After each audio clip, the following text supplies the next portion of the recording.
The Amador County Unified School District meeting to order. All of our board members are here.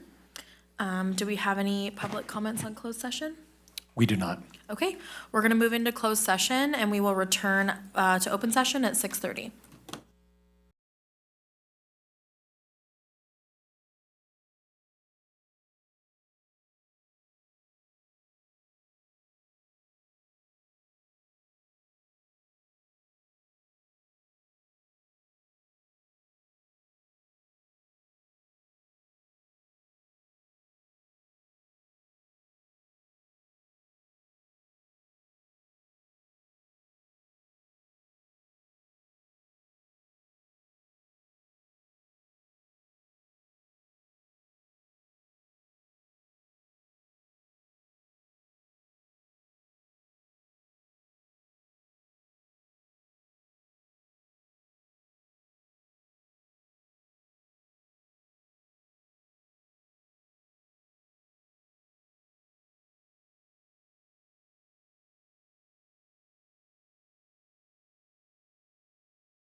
We're going to take a quick break and we'll be right back.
Okay, we are going to reconvene from closed session. We do have a report out. In a vote of 5-0, the board passed the stipulated expulsion of pupil case number 25-26-2 and 25-26-3. Are there any deletions or corrections to the agenda? There are not. Okay. We welcome our veterans who have dedicated their lives to serving our country. On November 11th of each year, we stand united in respect for our veterans. We acknowledge your heroism. This is an important day set aside to honor and show appreciation for all who have served in the U.S. military, in wartime or peace, living or deceased.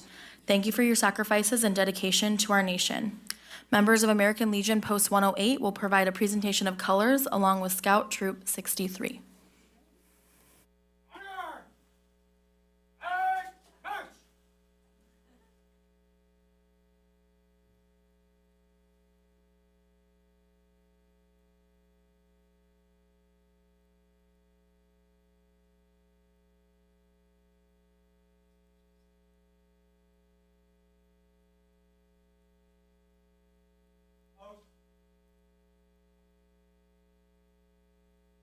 Colors.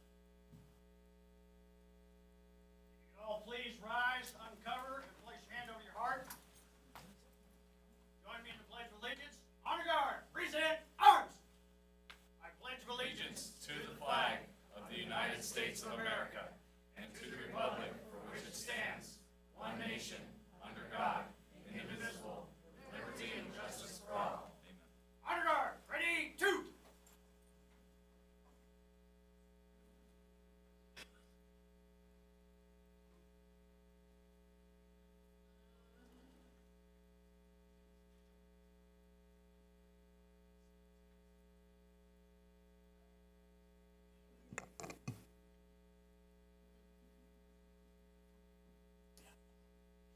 Thank you guys very much.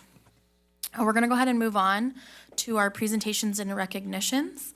Tonight we have community service hours for certificates and Block A awards.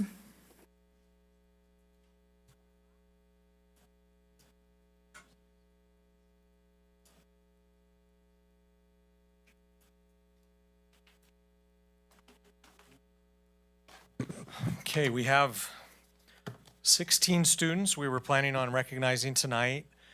These are also very busy kids, so a couple of them could not be here. So I'm going to, how it's going to work, students behind me, if you're here, is when I call your name, I'll say how many hours. You may not have realized this, but you are going to speak tonight, okay? So I'm going to ask you, I heard a couple what's behind me, I know, okay, I'm just gonna ask you to give about a 30-second rundown of what you've done for your community service hours. And then once you're given your gift bag, then I'm gonna ask the students to stand over here near the screen. And once we're through everybody, Haley will come over and take a picture with all of you, okay? So our first student with 164 hours of community service, and this series of students earned 135 hours or more, so they get a block letter and a certificate of recognition. So our first student with 164 hours is Jessie LaFranc.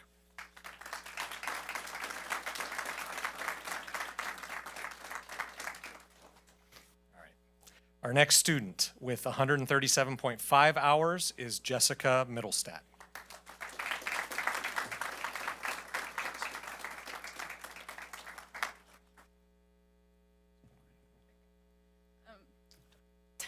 I did FFA community service hours, and then I did baseball stats for a season. Thank you.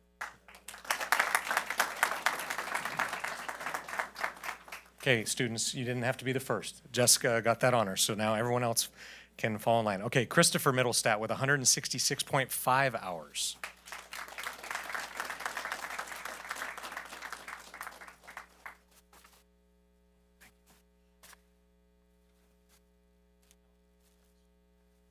I helped coach the youth wrestling team, and then I also helped out my high school rodeo.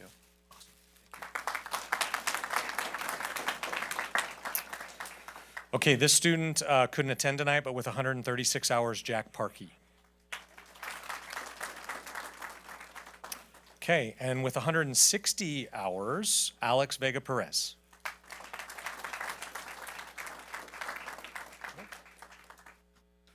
With 221 hours, Michael Amato. Oh, you're here. Sorry. First mistake of the night. I'm sorry. Here you go. No, you're good. I help serve my church community, and also through Rotary Interact, I do a lot of service projects with our school. Okay, now, sorry I jumped the gun. With 221 hours, Michael Amato.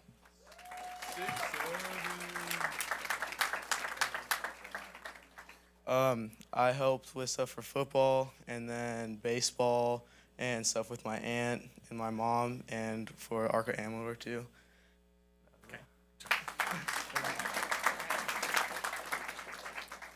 Okay, with 234 hours, I apologize if I mispronounced your last name, Emma Basage.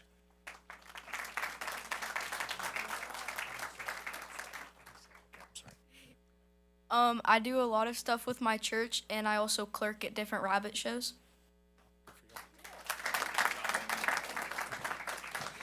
Okay, with 146 hours, Ashley Evans.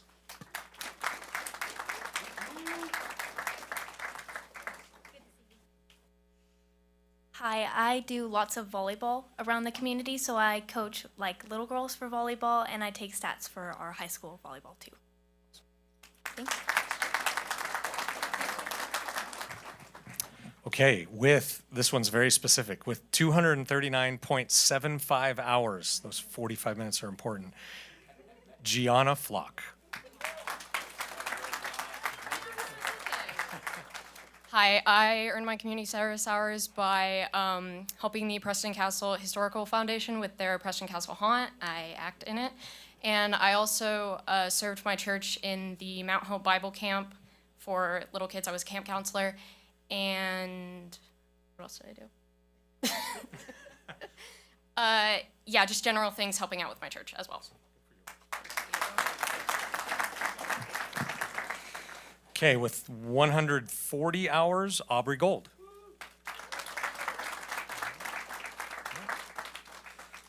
Okay, with 150.5 hours, Ashley Gomez.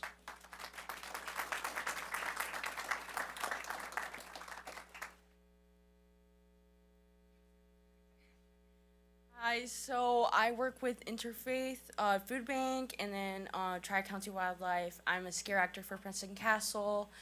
And then sometimes I help Latinx with their, what is it called? Cleaning for their cemeteries. There we go.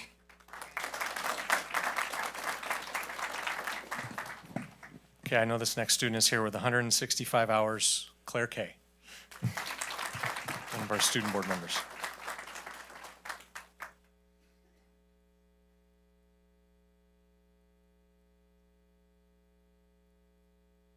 Hi, I do basketball stats for JV boys and varsity boys, and then I do scholarship night every year.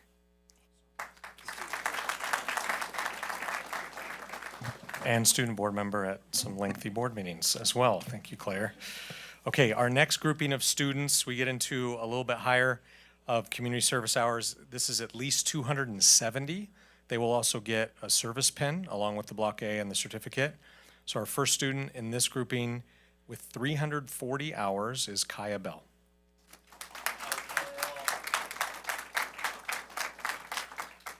I get a majority of my community service hours from doing agricultural related stuff, and I'm a counselor at a Native kids camp.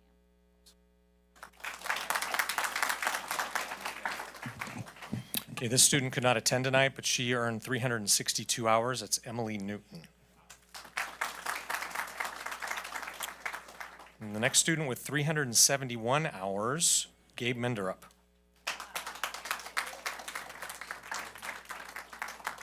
Don't see Gabe. Okay, I hope this last student is here. This is the over 1,000 hour group. Okay, yeah, don't say whoa yet. You're gonna say whoa even more. Service pin, Block A. They turned them all in at once, so we didn't get a chance to honor this student along the way. Service pin, Block A, certificate of recognition, keychain, graduation cord, excellence award, and they also get a $300 scholarship voucher from Tupi. This student earned 2,083.5 hours. Isabella Gower.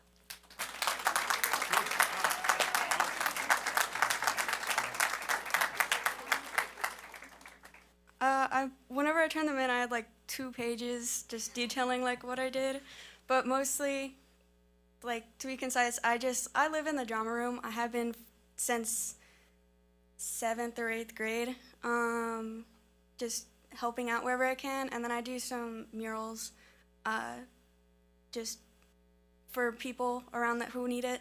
I do art projects whenever requested, just around the community, and I like to help out at the elementary schools.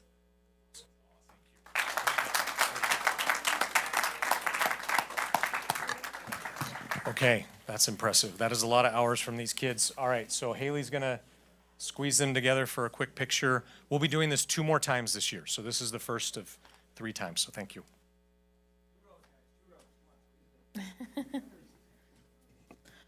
Great job, you guys. We'll let them get the picture before we do our next presentation.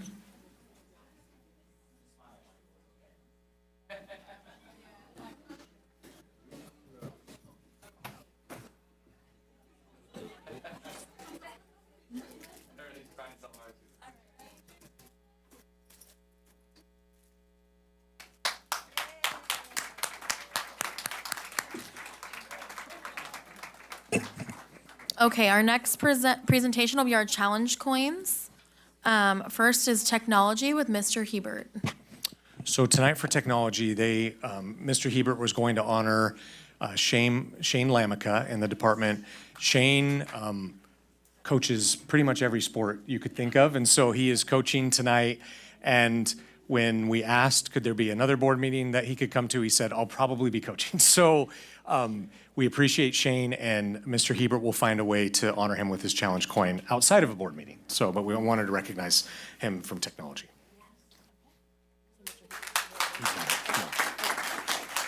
Okay, next up we have Jackson Junior High School with Mrs. Clement.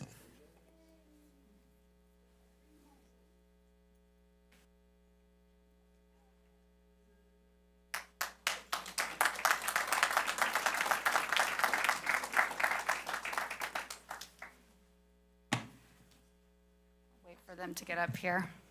So good evening, President Parker, members of the board, Superintendent Critchfield, cabinet and community members.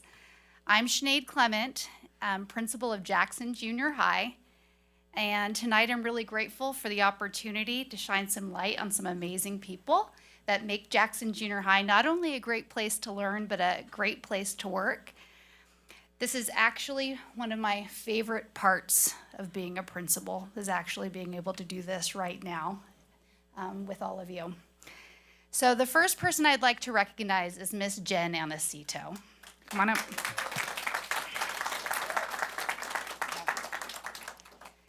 Jen is our office clerk, and in her free time, she loves doing escape rooms. I sometimes think it's because they remind her of work. Solving problems under pressure, negotiating with teammates, always racing a deadline. Jen opens the office every morning and is one of the first people to greet our students each day. Over the past year, and again this year, she's taken on an extraordinary load while our administrative assistant has been out on maternity leave. She's handled it all with patience, humor, and not a single complaint. She's even bravely taken on tasks she'd probably prefer to escape, like diving in to escape the system we use for purchase orders. That's for you, Robert. She's also a key member of our Sunshine Committee, the quiet engine behind so many of the things that make our staff feel like a family. Recently, she organized our annual no-carve pumpkin contest and was this year's champion. Not surprising, since she entered 2 pumpkins, one with the number 6 and the other with the number 7. Clearly, she knows how to connect with kids and understands exactly what makes a skibbity grin. I don't know if I used that correctly, but it's something I've heard. Thank you, Jen.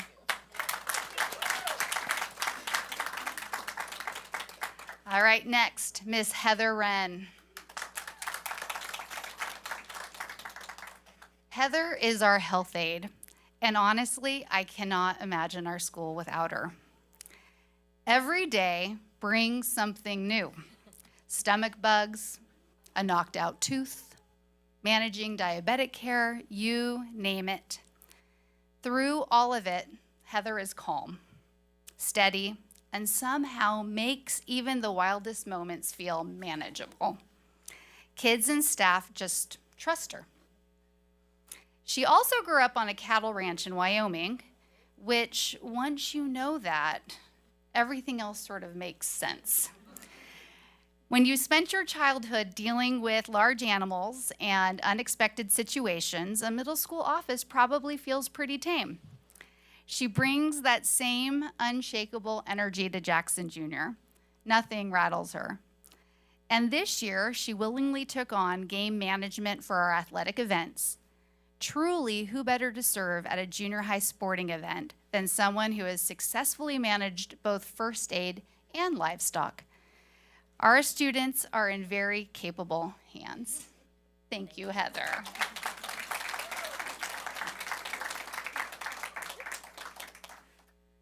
All right, Tim Sullivan. I might break into an accent. He brings that out in me. I don't know why. So Tim or Mr. Sully, teaches 7th grade history and an extremely popular elective on ancient Greek civilization. If you spend time with our students, you hear things like, he's the GOAT, or he has so much aura. I try not to use education jargon too much, but Tim is the definition of a warm demander. Always kind, always steady, but never a pushover. Never, ever a pushover. His classroom could be used as a model for creating success for all students, rigorous and expertly scaffolded. He's such a reliable, humble presence that he can be taken for granted until he suddenly performs an impromptu Caesar speech during an assembly. Tim and I also share a love for figuring out human motivation. And some of my favorite conversations are the ones where we channel our inner detectives, trying to understand the function of a student's bizarre behavior. He brings thoughtfulness, humor, and heart to everything he does. Thank you, Tim.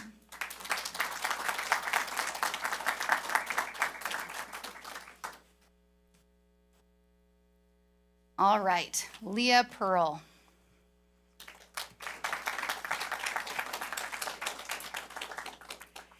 At Jackson Junior High, we open every assembly with the same statement, that we are a place where everybody belongs. Leah is one of the main reasons those aren't just words. She has poured thousands of hours into building a culture of kindness, inclusion, and leadership through her work with our web student leaders. She starts before the school year even begins, training students to become our campus ambassadors. And last year, when I suddenly lost my only PE teacher and athletic director to become the principal at Amador High School, Leah stepped in without hesitation. She now oversees student athletic commissioners, scorekeepers, mascot volunteers, you name it. If you attend a game at Jackson Junior, you'll see a small army of well-trained students running the show because Leah made that happen. She has built something really special. Yeah. Thank you, Leah. Thank you. All right, Kirsten Higman.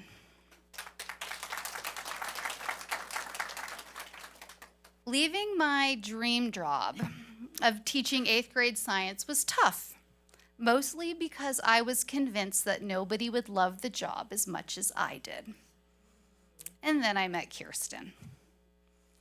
Kirsten is a trained chemist, a gamer, and a musician who brings rigorous, authentic science experiences to our students. She weaves current events, everything from the Fat Bear Challenge, I didn't know that was a thing, to bald eagle hatchings into her curriculum and helps students think like scientists. She's always improving, always refining, always trying something new. Last summer, she was selected to attend a program with the National Institute for Standards and Technology in Washington, D.C., a competitive honor that they fully funded. She brought that learning right back to our students in Amador County, who truly have no idea how lucky they are. On top of her teaching, she serves as our ACTA site rep and sits on the negotiating committee, work that requires time out of the classroom and a lot of planning and communication. She handles all of it with professionalism and care, ensuring her students never miss a beat. We are incredibly fortunate to have her. Thank you, Kirsten.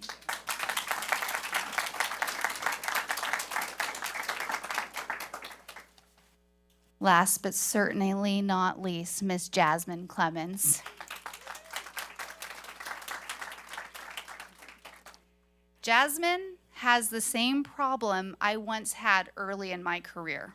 People sometimes think she's one of the students, but she is one of the most capable, thoughtful educators on campus.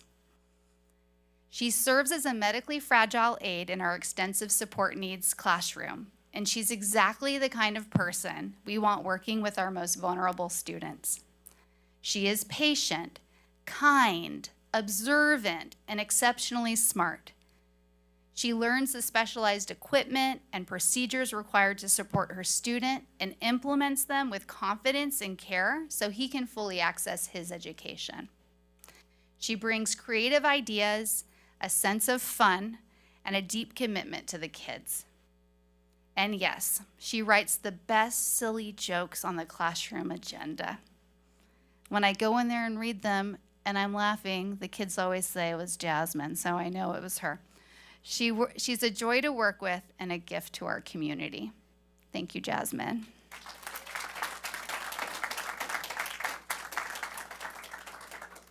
Okay, thank you for the chance to recognize these outstanding team members. We're truly grateful to have them work with our students every day. Right, thank you.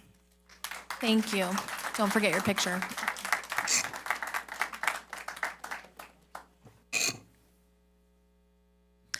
Next up, we're going to have our employee organization. So we have ACTA with Ms. Jensen.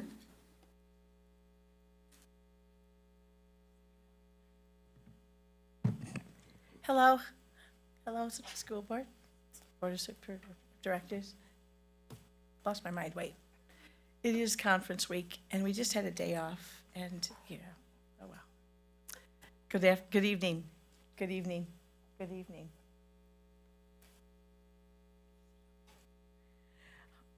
District leadership and union leaders came together this afternoon to formulate a plan to bring the Amador County insurance challenges forward to the CalPERS board with a united message. We will bring Amador County's needs to their attention. We have plans for a multifaceted campaign, including sending emails, calling in on the day of the meeting, and being present to speak during the November 18th meeting. If any of you would like to join us, perhaps you've already been invited by Jared, but your presence could add that powerful voice of unity. So I too invite you. Now, on my own personal note, it is conference week, and this is one of my favorite times to get to meet with my families, to connect those little people with the people that help raise them, and we work together in collaboration. And I really love conference week as well. The door is always open, but it's beautiful to hear the parents appreciate Amador County as much as I appreciate being able to be a teacher in Amador County. So that's all I have to say. It's been a really long, long week. Take care. Thank you, Jeannie. Next, we have CSEA 239 with Mr. Baird. Is he not here? Okay. Then we will go ahead and move on to public comment on non-agenda items. We do have a few.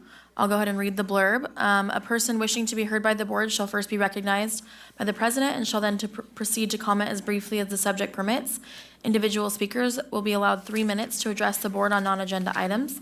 The board shall limit the total time for public input on each item to 20 minutes. With board consent, the board president may increase or decrease the time allowed for public presentation depending on the topic and the number of persons wishing to be heard. President may take a poll of speakers for or against a particular issue and may ask that additional persons speak only if they have something new to add. Our first comment, Michael Garcia. I don't want to be rude, sorry. I left my glasses in the car, so I was stuck with the damn sunglasses. Hi, hope you guys are doing well. I promise I won't yell or anything crazy tonight. So I had a couple things that I just wanted to say or ask about. A couple board meetings ago, I wasn't able to stay for comments. I hit you up, so you already know. But I was curious as to what the cabinet is doing to positively counteract the negative PR that our county has been hit with since all of this insurance stuff's going on. I don't really go on social media that much anymore, but I haven't seen anything like, hey, come and work for us. We do all these great things. These kids are amazing. Anything like that. So I was just curious if maybe we could ask them what they're actually doing to promote Amador County and to offset this terrible PR that we've gotten over the last like 5 months or whatever it is. Second of all, coming from the private sector, I also think it's kind of crazy that we're copying and pasting spreadsheets and stuff. At the casino, you wouldn't have a job anymore if you were doing that in front of the people that are paying you. It's pretty crazy, but that's just me. And then lastly, because I did put on their salary update, I am very grateful for everything that the union member or leadership, all you guys have done. I'm not making $2,800. I'm making $3,800. But just to put that into perspective, I'm poor, okay? I live paycheck to paycheck. My wife works full-time. My wife's car broke down 2 days ago. I'm negative $240 right now in my bank account. Do you have food in the fridge? Because I might make it through the week with my kids. And I don't qualify for SNAP or anything like that. I could hit up the food bank. I think there's people that need it more than I do. I'll find a way for my kids. But I just wanted to make that very clear. Like, you guys did a lot, and I appreciate that. It still isn't enough. Just being completely honest. I've made bad decisions in my life with my finances and stuff. I'm doing the best I can.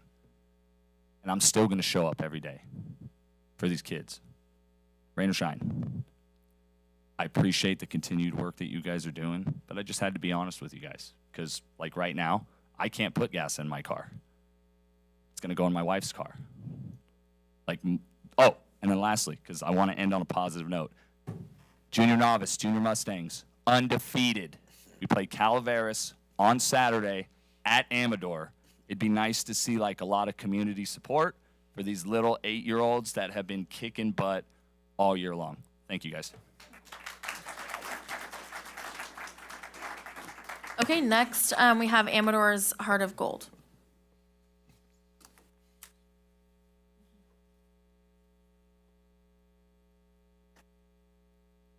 Good evening, everyone.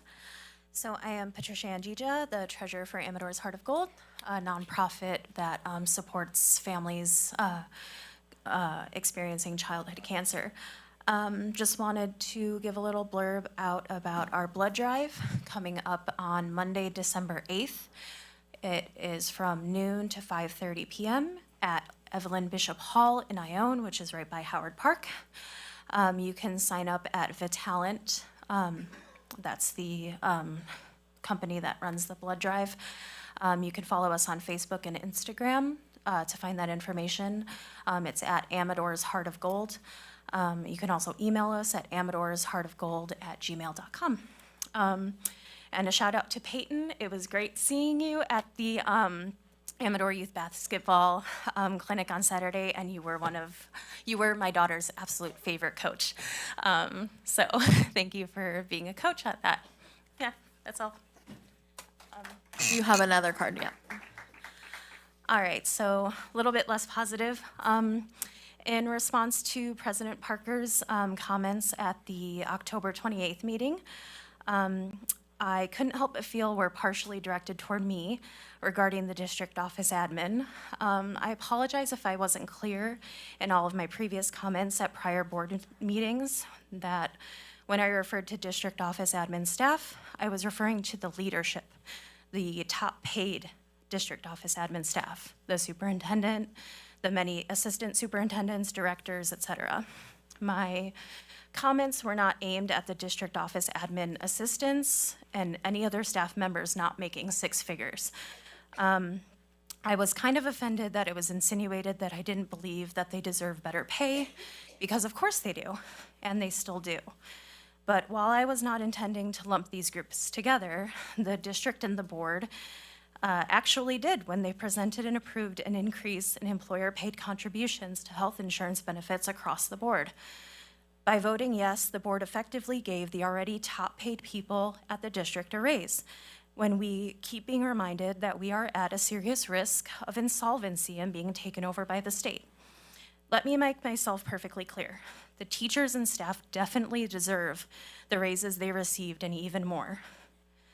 But the leadership, district office admin staff, the top paid people already with salary and benefit packages of six figures, such as the superintendent, should not be given any more. And yet, despite the ACUSD deficit of $2,371,014 and the Amador County office deficit of $1,887,573, the board decided to increase those even more by giving the top paid people even more.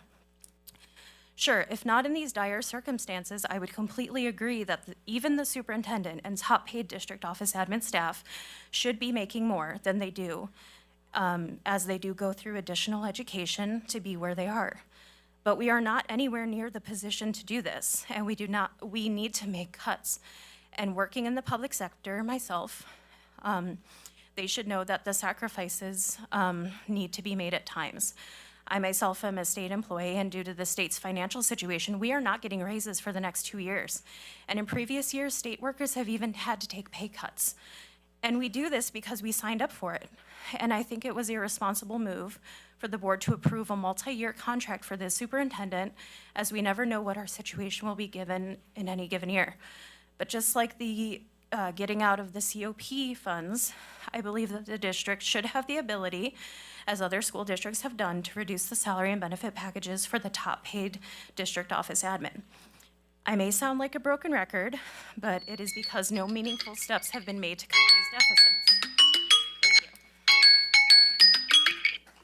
Thank you. Okay, we're gonna go ahead, is that the last one? Okay. We're gonna go ahead and move on to our consent agenda. Okay, we do have a public comment on here. 12.2, Patricia Angija, you have a comment on warrants.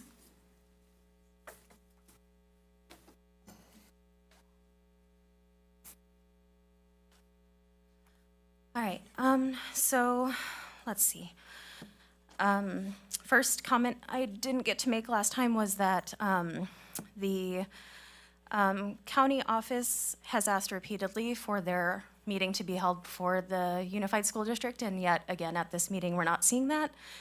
So I'm just wondering why that's happening.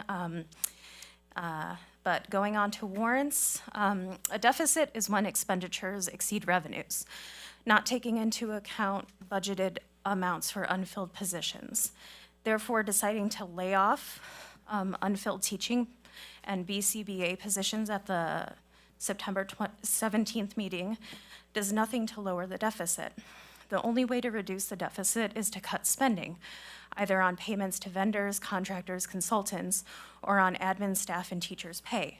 Revenue is not likely to increase, but will more than likely decrease given the federal government cuts to education. So cutting costs is really the only way to stop our seemingly fast track toward insolvency. And yet again, at this board meeting, we don't see any action to reduce spending. At the October 8th meeting, Mr. Norton promised that there would be an update to the fiscal stabilization plan presented at this meeting today, and yet we're not getting that. Beside cutting the salaries and benefits of top paid district office admin staff, I know, broken record, but I still believe it is a valid suggestion, I will suggest the following. There seem to be a lot of expenses for staff conferences, lodging and meals, mileage reimbursements, and charter buses. We're almost at $50,000 for charter buses for just the first 4 months of the fiscal year. Assuming the payments to staff are mostly mileage reimbursements, making the assumption on past warrants because we didn't get that kind of detail until this set of warrants, which I do appreciate. There's already over $20,000 in mileage reimbursements. Staff conference costs are already over $20,000 for just the first 4 months of the fiscal year. So my suggestion is to cut down on the number of conferences or number of staff attending these, attend virtually if possible, and use district-owned vehicles to cut down on mileage reimbursement and the need for costly charter buses for our student programs. Other places would be our payments to maintenance and construction contractors is already over $180,000 for the past 4 months alone. And my suggestion would be to keep as many services in-house as possible. Payments to educational contractors is already over $115,000. Again, keeping those in-house would be good. There also seemed to be a lot of spending on portable toilets, over $20,000 for just the first 4 months, and various other expenses. Thank you. Thank you. Okay, we are on the consent agenda. Does anybody have any questions or comments on this item?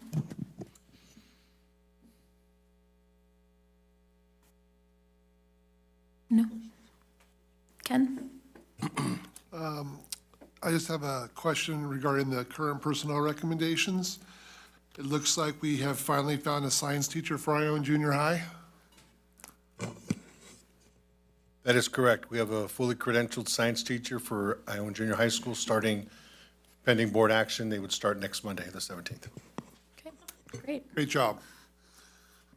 Okay, Shane? I noticed a couple of the line items in the warrant for mileage reimbursement. How many, I guess, what percentage of that would be from traveling between campuses? I mean, is there any way to, I see Haley's in there, and I think she has to go back and forth. Right. I mean, a lot of it is campus to campus. Certain of our positions work at multiple campuses, so that they're tied to go from place to place. Sometimes we have centralized professional development meetings, just department meetings, which require folks to travel. So there is quite a bit of that in there. What the exact percentage is, I couldn't tell you offhand. Just maybe down the road, maybe we can, maybe I can stop in and you can show me. Sure. On our contract positions, I'm assuming those are a lot with special ed. I mean, it just depends on exactly which one, but the majority of our contracts Majority. are special And the reason that we are, we're in a position where we have to have higher contracts is we're unable to fill them in-house, even after we've provided an incentive. We do not pay what surrounding counties pay, and that's part of it, correct? Correct. Thank you. James? I had two questions about some warrants. I'm sorry I didn't hit you up before. These are, I feel that I know what they are. One of them was a $2,000 SVC League assessment fee, 600-80289.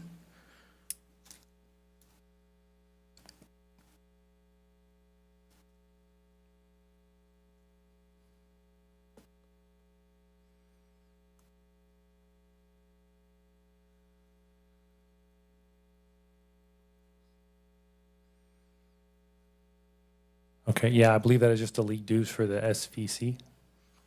Okay. I also did notice, and I do appreciate the brief description of what these warrants are for, and it says the restrooms for football. I'm assuming that was for the big game at Argonaut, correct? Because there's only one portage toilet on the property. It does look like that, correct? Okay. And I'm sure the visitors really appreciated that because the walk is unbearable and one unit on that side is horrible. So yeah, okay, that was all I had. Okay. I don't have any further questions on this item. Then we would just need a motion. A motion that we approve item 12, the consent agenda. Second. Okay, and the vote, Peter? Yes. Ken? Yes. Shane? Yes. James? Aye. I'm also a yes. Okay, we are going to move on to our action items. We do have comments on this item, so we'll just go down the list. Again, 3 minutes per speaker. Patricia and Gija.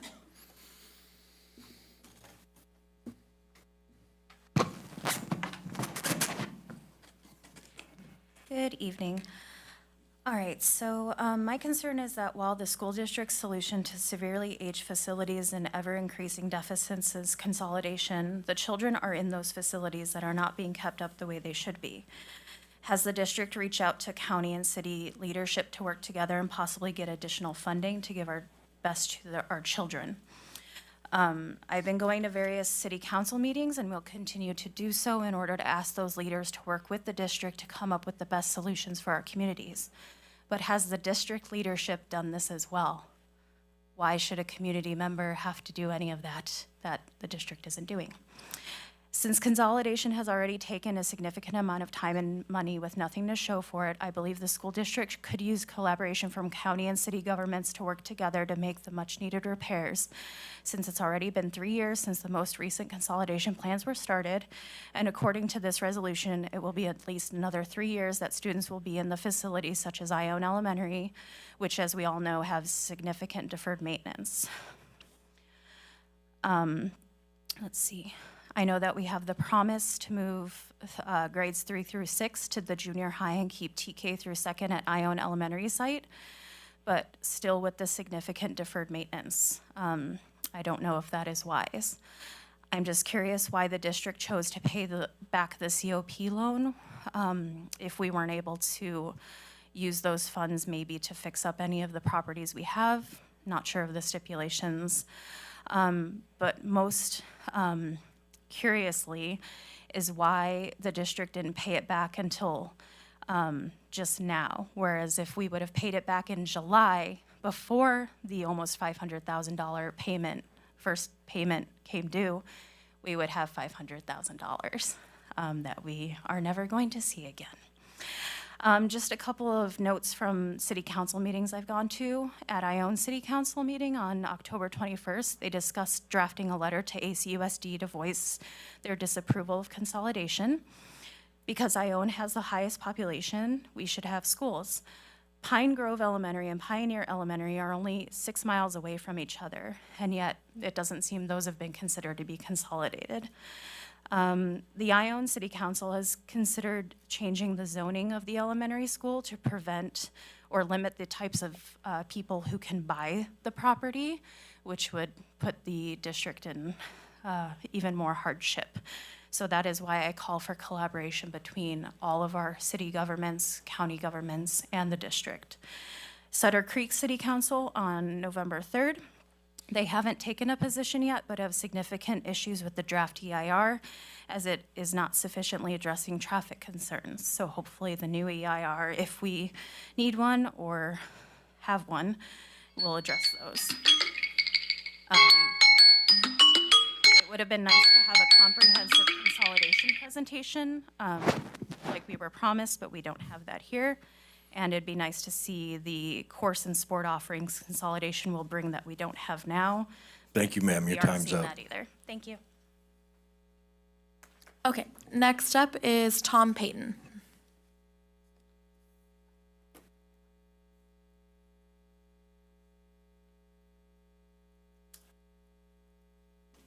Good evening. My name is Tom Payton. Some people say talking about enrollment going back up is just playing what if, but this isn't a what if. This is what already has happened. In the early mid-2000s, our high schools had enough students that if those 10th through 12th graders were placed on one campus today, we would be over capacity. That's not speculation, that's history. Planning for something that already happened isn't fear-based, it's responsible. While real history is being treated like a hypothetical, the solutions being offered to replace lost student opportunities are the real what-ifs. Because in youth football alone, 82 junior high and younger students would lose a roster spot under consolidation. That's not imagined, that's based on 2024 numbers. They say we shouldn't plan around what-ifs, but right now, what-ifs are the plan. What if kids who lose football play lacrosse or boys flag football? The reality is the Sierra Valley Conference doesn't offer those sports, and even if it did, the types of kids that thrive in football don't always thrive in lacrosse or flag or volleyball. What if both youth programs keep on going? The reality is one will stay tied to the high school and thrive, the other will struggle because families go where there's a future. What if we make A and B teams or schedule outside the league? The reality is that means finding opponents, travel, and officials week after week, and no one has shown how that could work. People also say consolidation will expand CTE programs and give boys hands-on learning. I agree, Boys need that, but realistically, are 7th and 8th graders going to be welding or running table saws? Probably not.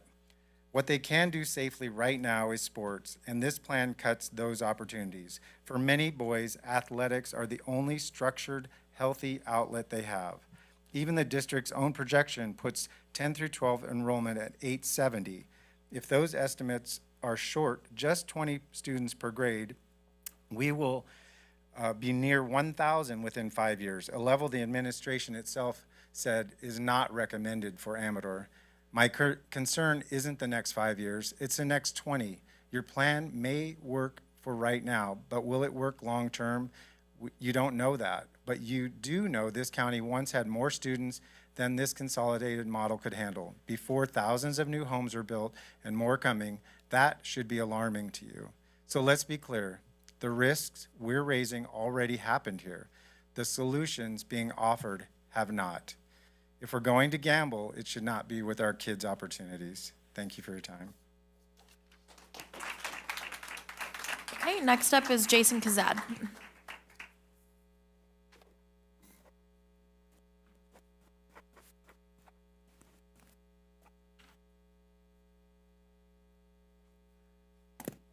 Evening, board.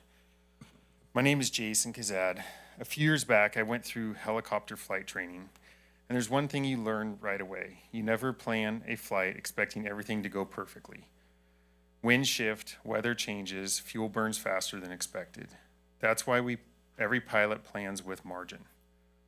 Extra fuel, alternate routes, a backup plan. Because once you're in the air, you don't get to say, well, that's not what the forecast said. And that's exactly what concerns me about this consolidation plan. It feels like we're planning for everything to go perfectly, as if no new families will move in, no students will return, and nothing unexpected will happen. It might be a great 5-year plan, but will it get us across an ocean? Everyone here has been a passenger on a flight, and we all trust that the pilot has planned for the unexpected, so we make it there safely. We should expect the same kind of safety margin for our schools. Because when you plan with no margin, one small change can turn into a big problem. In aviation, that kind of mistake causes crashes. In schools, it can cause huge financial and legal issues that ultimately affect our kids. Returning to past enrollment levels shouldn't feel like turbulence, but under this proposed consolidation model, it unfortunately would. Our kids deserve a plan that can handle growth and change the way good planning should, smoothly, safely, and without crisis. Because history shows it's not what if, it's when. Thank you. Okay, thank you. And next we have Craig Baracco.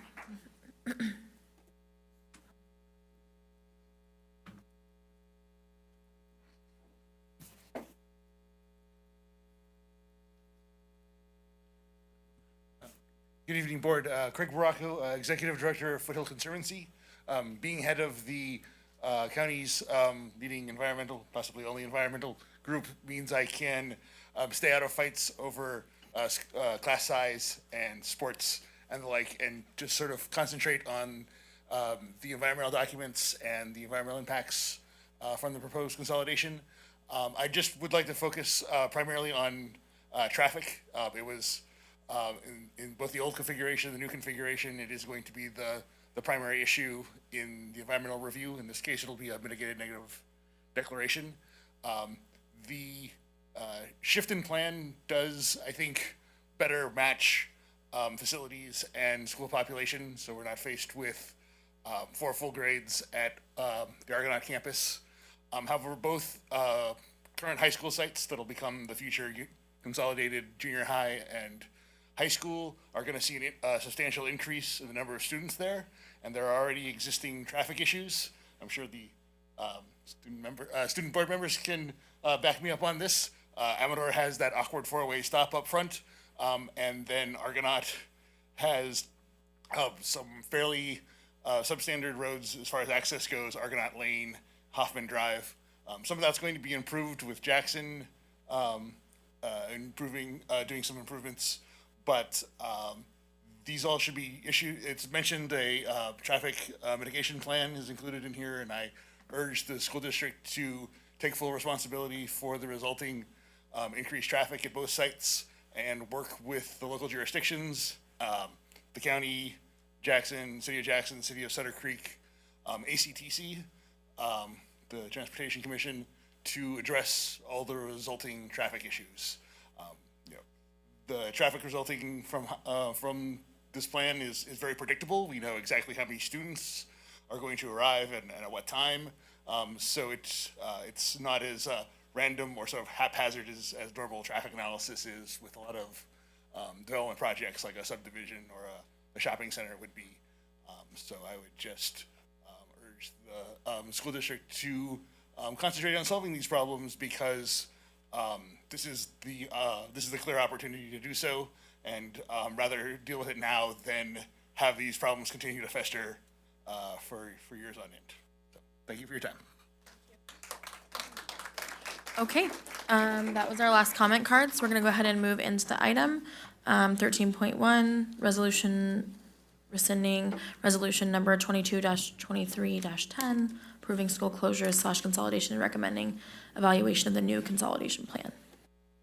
Yes, thank you. Junaid Halani, I'm going to have him come up from Lozano Smith, who's our environmental attorney at Lozano Smith that we work with. So he's here to help answer any questions.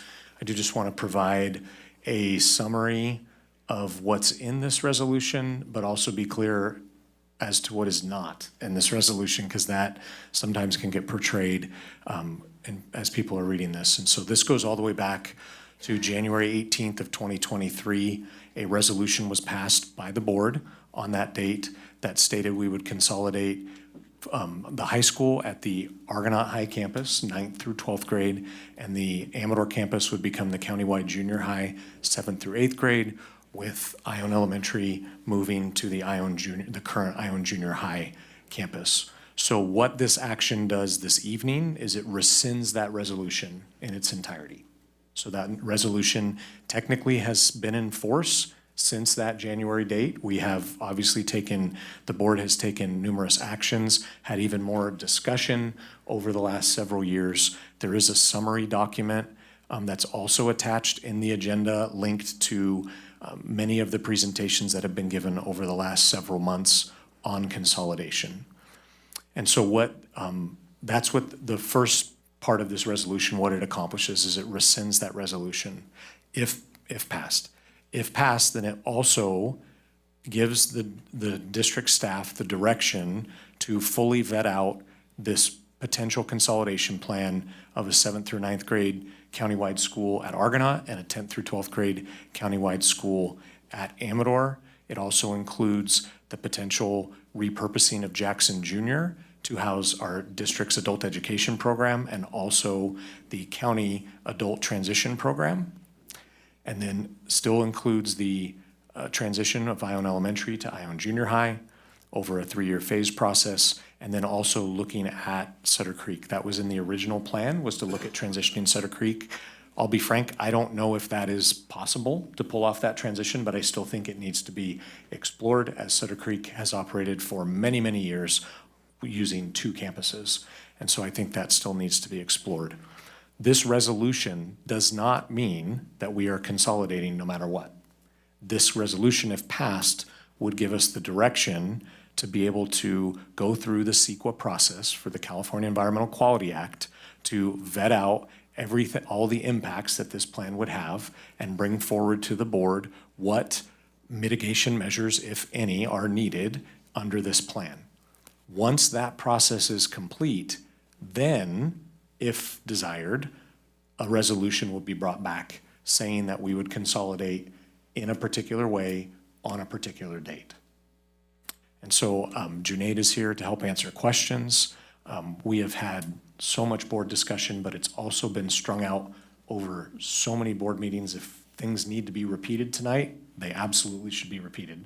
But I wanted to have this resolution in front of you. There's no formal presentation, and just an opportunity to answer questions and have discussion. And after that, we recommend the passing of this resolution. Okay, we will just go down the line and ask any questions and go for it. Peyton? No, thank you. Claire?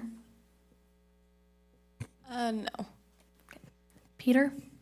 Okay, so your expertise is environmental things, yes? Okay. Mr. Critchfield, feel free to correct me if I am oversimplifying or getting this wrong.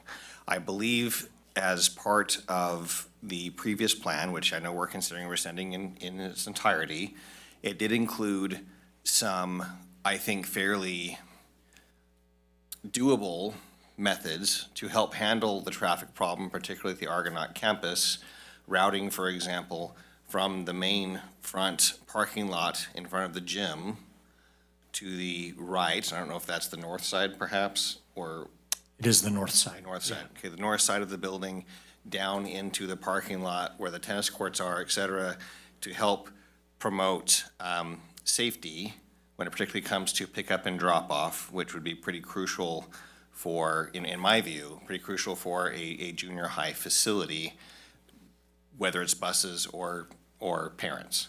So any particular thoughts, either from our environmental expert or yourself, regarding the potential for that part of the plan for that particular campus? I think that's something that could come out of this CEQA process. The benefit we have is because we did a draft EIR and technical studies were done, the findings in those technical studies are very transferable, even if we're not doing a full environmental impact review. They could be transferable to the exemption process or to a mitigated negative declaration process. And so as we study traffic, that could be a mitigation measure that we deem necessary for that campus. And so it's definitely still on the table. Okay. Has any sort of similar plan with routing traffic more cleanly than, and again, I'm not trying to be disparaging, but in my very limited exposure, it seems like we come up into Amador and you kind of do a whole loop and then bottleneck on the way out. If there's any other sort of option, perhaps routing past to the other side of campus or anything of that nature, I just would be interested in that being part of the environmental exploration. All of that will be considered. Thank you. Ken? Okay. Shane? Sorry. Again, this is just to rescind what was done several years ago. And I am interested to see what the traffic study would show if we do switch an all junior high school to a site.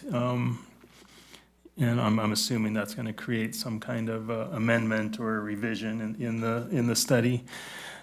This, whatever we decide, is not locked in. I think as a member of the board and the district should always be looking at making improvements, whether it's next week, next year, 5 years.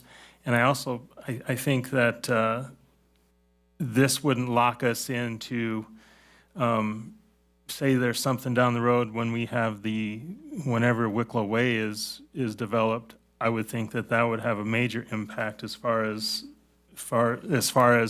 what we would do for our, any type of future development. Absolutely right. Yeah, I mean, there's change that could happen in a multitude of ways, and just like this resolution that was passed over 2 years ago, I think actions can also be rescinded to come up with other plans as well. Mm-hmm. And I always go back to this, the maintenance costs that we're facing, if we just leaving things as is and status quo, nothing's going to fix itself. And when we're scrambling to find funds for our staff, and we get to a point where we gotta pick the lesser of the two evils. And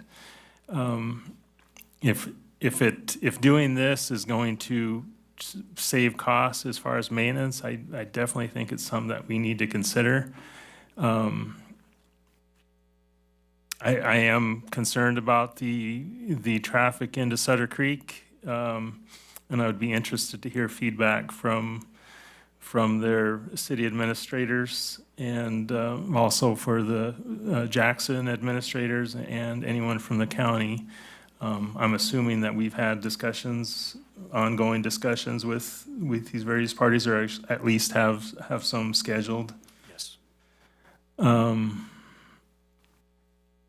I just want to make it clear, I do not see this as this is locking in the district into this is the way it's going to be for 10 years, 15 years, whatever. I think that if whatever we changes, and hopefully they're well received and we get the community in support of it, maybe there's something else that could be done to make improvements into a high school campus. So I really don't think that this is the end all. This is, once it's done, it's going to be like this forever. So just I guess no comments, no questions, more just comments.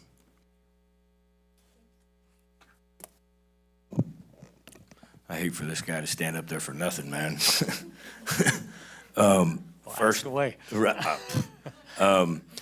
The first thing I'd like to talk about is number 3 on the resolution. I appreciate that you guys put that in there. The superintendent or their designee is authorized and directed to take such further actions as may be necessary and appropriate to carry out the intent of this resolution and bring any related approvals back to the board. I appreciate that because past resolutions left decisions to superintendents only, if I remember correctly. The way the original resolution was, the end of it had a statement that could be interpreted as the superintendent had more authority to carry out plans without board approval. And that's not what we're recommending this time. I like the way you worded that. Or was that the way you worded it? That would be That's Jared. legal counsel. No, I together. Yeah, say that. you guys are too humble. The other, I'm writing down all kinds of stuff. I have lots of things that I've been thinking about. I do appreciate at least the start of this, rescinding the old resolution, getting rid of it. But I do strongly feel, as many other people do in this community, that so much more needs to happen before anything's locked down, before we make any solid, concrete decisions. I do have a question about, you're the environmental guy. Has anybody ever looked at or looked into the railroad situation at Ione? We're aware of the railroad situation I own, and so our job as legal counsel is to help guide the district and the board around what the legal requirements of CEQA are. Your environmental consultant, Placeworks, who did the draft EIR, their job is to take the technical data and understand if there's a significant impact there, and whether that significant impact can be mitigated, or how that happens. I know that the railroad situation is part of the draft EIR, and they did analyze it. I honestly don't remember right now which of the 1,000 pages it was included, but I do know that we are aware of it, and at least as far as the draft EIR is concerned, my recollection is that there was no mitigation that was required. But again, it was 1,000 pages, and it's been a while, so. I mean no disrespect by this, but in my simple-minded brain, railroad, school, you're kind of like, what? That sticks in your head, how close they are together. Do you know any information other than what he's provided regarding that? Just in the finding of dealing with the railroad, there are education codes around that, but a school that's already existing, I mean, a mitigation measure could be as simple as fencing and properly marking everything to keep students contained outside of any area that's, near the railroad. But we can't, the school's there, the railroad's there, there's not, nothing's neither would be moved, it would just be how to keep students safe from any potential action on that railroad. And I'm sure that anything and everything that can be thought of regarding that topic will be talked about, hashed out, thought about in this process if this resolution was approved, correct? Correct.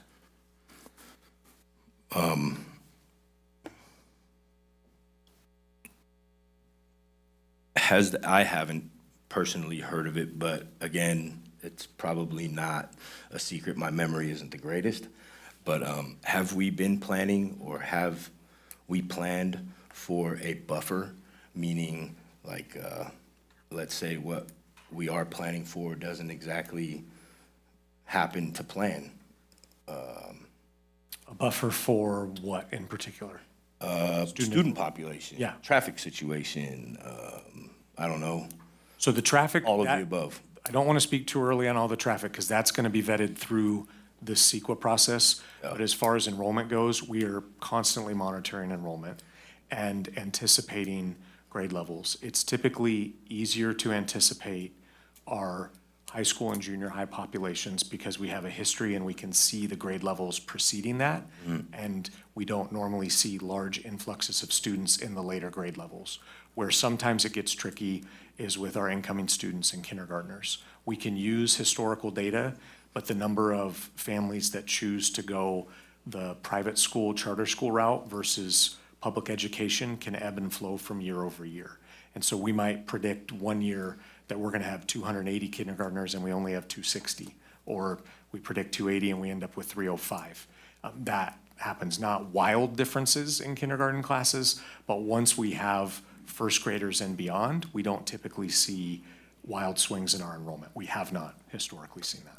But we're still, I mean, are we thinking about if it does happen? I mean, Yeah, of course. I actually am a course. believer of it's not if, it's when.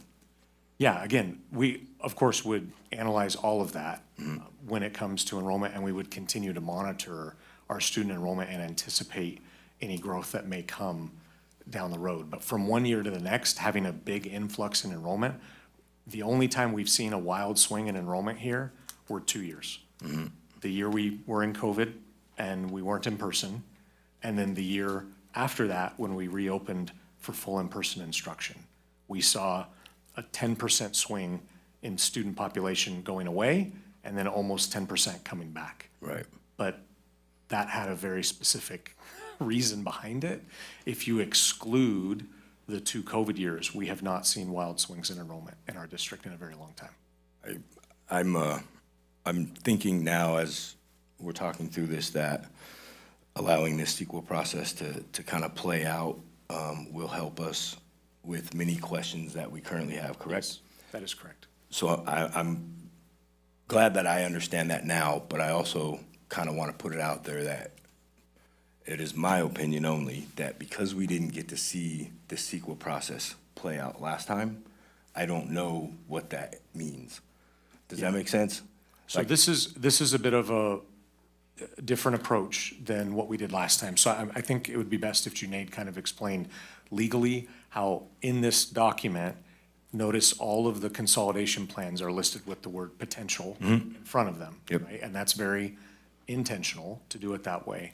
And so maybe if you could explain just why we're completing the CEQA process in its entirety now, prior to the board voting on a resolution that would say we're consolidating. I think that'll help answer your question, James.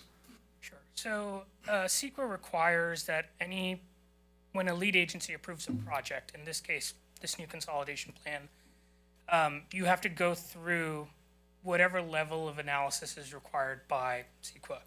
That can be a variety of things. It can be as simple as a notice of exemption. The law has 23 classes of exemptions that if your project falls into one of those definitions, you don't have to do anything. You just adopt a notice of exemption and you move on because the legislature has decided that those projects, there are exceptions to the exemptions, but barring some limited circumstances will not have a significant impact on the environment. If you don't qualify for a notice of exemption, then you look at your project and you say, well, is this something that we could do a negative declaration or make it a mitigated negative declaration on, which is basically a document that says that there will be no significant impacts or there are significant impacts, but they can be mitigated. And then your third and most comprehensive document is an EIR, an environmental impact report, a draft of which you guys have seen in the past with the old consolidation plan. Any one of those steps needs to be completed to its fullest before you can approve a project. And so before the board takes action approving consolidation, that process will need to have been completed to its fullest extent. And so as we sort of work with district staff and your consultants to figure out what that process is for this new project, is it a mitigated negative declaration? Does it require something more? Does it require something less? You will sort of see that, and that'll come back to you guys over time. And then eventually, once all of that work is done, there will be a final sort of option to either approve the plan or not, adopt the project and move on or not. And that'll be your action that approves consolidation. So this is the first step. Really, the major thing this resolution does is says we're moving on from the old consolidation plan, and we are now starting to look at this new consolidation plan to determine what its impacts are, what it will cost to mitigate those impacts if there are any, what that process looks like, and bringing those decisions back to the board before you get to a final approval of this project. So there's a lot of work left to be done. Some of the work that was done on the old EIR, I'm sure your consultants will use as sort of background data as they work with this new configuration. But really, this action today is to say that old plan we're putting to bed, and this is the focus of our evaluation moving forward. And it's just that, evaluation. It is not construction, it's not approval, it's none of that. It's just evaluation. If this board feels that this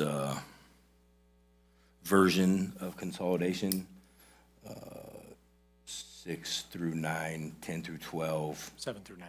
7 through 9, 10 through 12, okay. If this board determines that it just really isn't gonna fit after all the data and info and everything, does it allow us to change that, or do we have to do something different again? So if you make a significant change to the project description, you would need to start again, kind of like how we're doing here today. But you can always choose, if you do all the impact and the analysis and the evaluation, and this board, on the day of that board meeting, whenever you decide to vote on approving consolidation, decides it's not the right fit, you can always decide not to vote for it. Of course. This does not lock you into that in any way. But if you were to then pivot to a different framework of consolidation, we would be kind of doing something similar. Because as the facts of your project change, so 7 through 9, 10 through 12, if you sort of jumble that up and do it some other way, then the impact of that change will be different. And so to some extent, the analysis and evaluation done would not apply because the facts that you're placing them on are just different. Okay. I don't have any more questions. I'm sure down the road I will have plenty. Okay. Are there any further comments or questions? I actually do have one that kind of came into my head. I know we kind of passed the traffic part, but I was thinking about the parking situation at Amador because so we do like senior parking lot spots and we sell them and everything, but all of them are like taken up every year. And same with the lower parking lot, like all the juniors and even the sophomores that drive and even the extra seniors that don't have spots, they park down there. And like all the spots are parked or like filled up, and I was wondering like where everyone else was gonna park, because like I know we talk about like the intersection and like the roads that being congested and everything, but like what about the parking spots and like everything else? Yeah, so that's part of the analysis, Peyton. It's a great question. And so looking at the stadium parking lot and looking at other areas of campus where additional parking could be provided will be all part of this process, because you're absolutely right. And the lower parking lot is not full right now, and the number of student drivers grows as the years goes on. More students get their licenses. Not too many students get their license suspended. A few do during the year, but we typically grow in number of student drivers as the year progresses. Right now, as of a couple weeks ago, when I checked in with both principals, we have about 150 student drivers total for both campuses. Now, again, that can be a safe number to use for the beginning of the year, but as the year progresses, we'll keep watching that to see about how many more students are driving by the end of the year to then formulate how much student parking we would actually need. Okay. And we don't have any freshman drivers, so we know those 150, right, are 10th through 12th graders. Yeah. And so it's the 10th graders that are turning 16 that sometimes get their license, and then the 17 and 18-year-olds who have yet to get their license that get it as the year progresses. But as of right now, it's about 150 total student drivers. Okay, so then like it was just gonna be like looked at to see where we could make more spots around the campus? Yeah, and potentially make modifications above the stadium, and you could have more student parking above the stadium. Okay, as there's okay. a lot of room up there. Thank you. Okay, Claire, any comments or questions? How many parking spots are at Amador right now? Do you know off the top of your head? I mean, it depends on how you slice it. With some of the gravelled areas, there's, as far as on pavement, there's a little over 200. And then if you use some of the gravelled areas, you can fit anywhere from another 50 to 80. If it's big game, maybe 100 cars. Thank you. Any other further questions or comments? So is that 150 drivers at each campus, or? Total. That's provided from both principals. Okay, but we just heard that the parking lots are full at Amador. Last time I was there, lower parking lot was nowhere near full. Mm-hmm. Can I say, I just, like, it just kind of depends on when you're looking at the parking lot because people do have off periods. It's changes, varies all the time. So I don't know, like, if it is actually like that full or if it's that empty because people are coming in and out Correct. constantly with their off Correct. periods. Yeah, there's a constant inflow and outflow. Okay. Go ahead. Shane, any other questions or comments? I have one more question that, talking about a 3-year phase plan, where does that money come from? So that would be used over that 3-year period of savings from consolidation and developer fees that could be then put into the Ione Junior High campus. You know, the most preparation for that campus needs to be around the youngest students, as their needs are, you know, obviously different with smaller toilets and other spaces, playgrounds and everything else. So it'd be taking into consideration those monies to be able to put towards that campus over a 3-year process. I do remember this, but I just don't remember the exact number that you had said that consolidation will save. I remember the first year was a smaller number, second year was a slightly higher number, third year is the one that we were, I'm being sarcastic, celebrating on, the 2.2 million? 2.1, yeah. 2.1 million. So 3 years down the road, when we have a fistful of money, so to speak, that's when we will start the 3-year phase? No, we would start at the $500,000 savings Yeah, mark in of the first part, consolidation? because we also have developer fees that come in as well that can be used outside of the general fund for projects like this.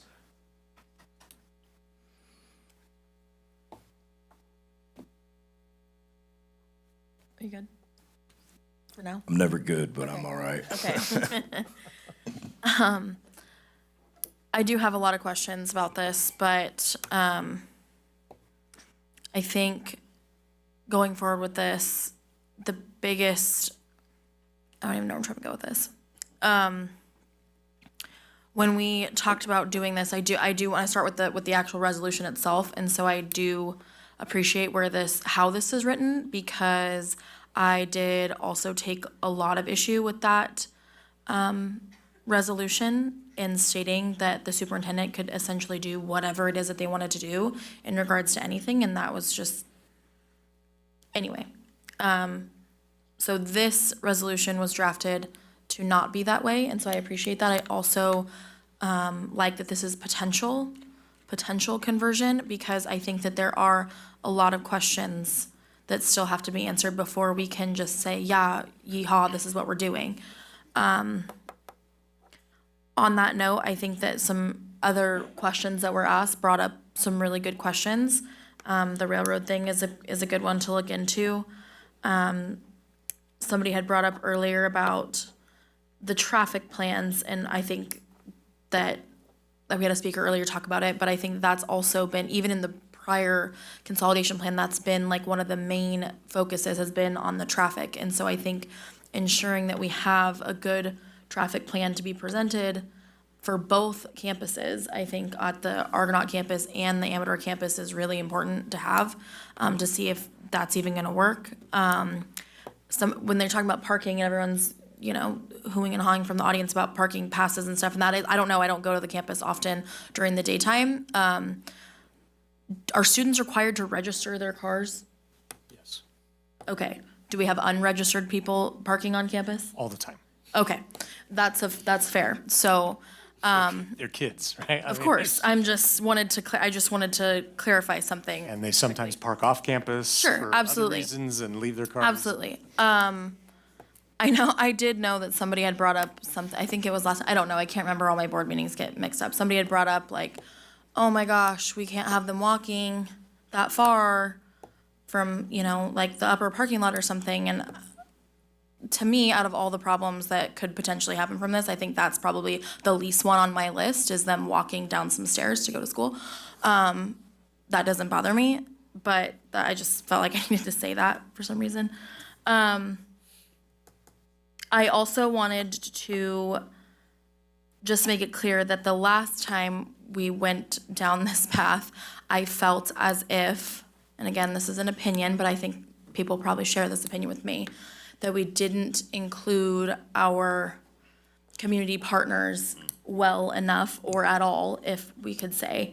And so I just want to be sure that we are doing that we're reaching out to our city councils, our other city partners. I know we've had some productive meetings with ACTC, and so I just want to ensure that moving forward with that is also happening. So I guess that's kind of where I'm at with this.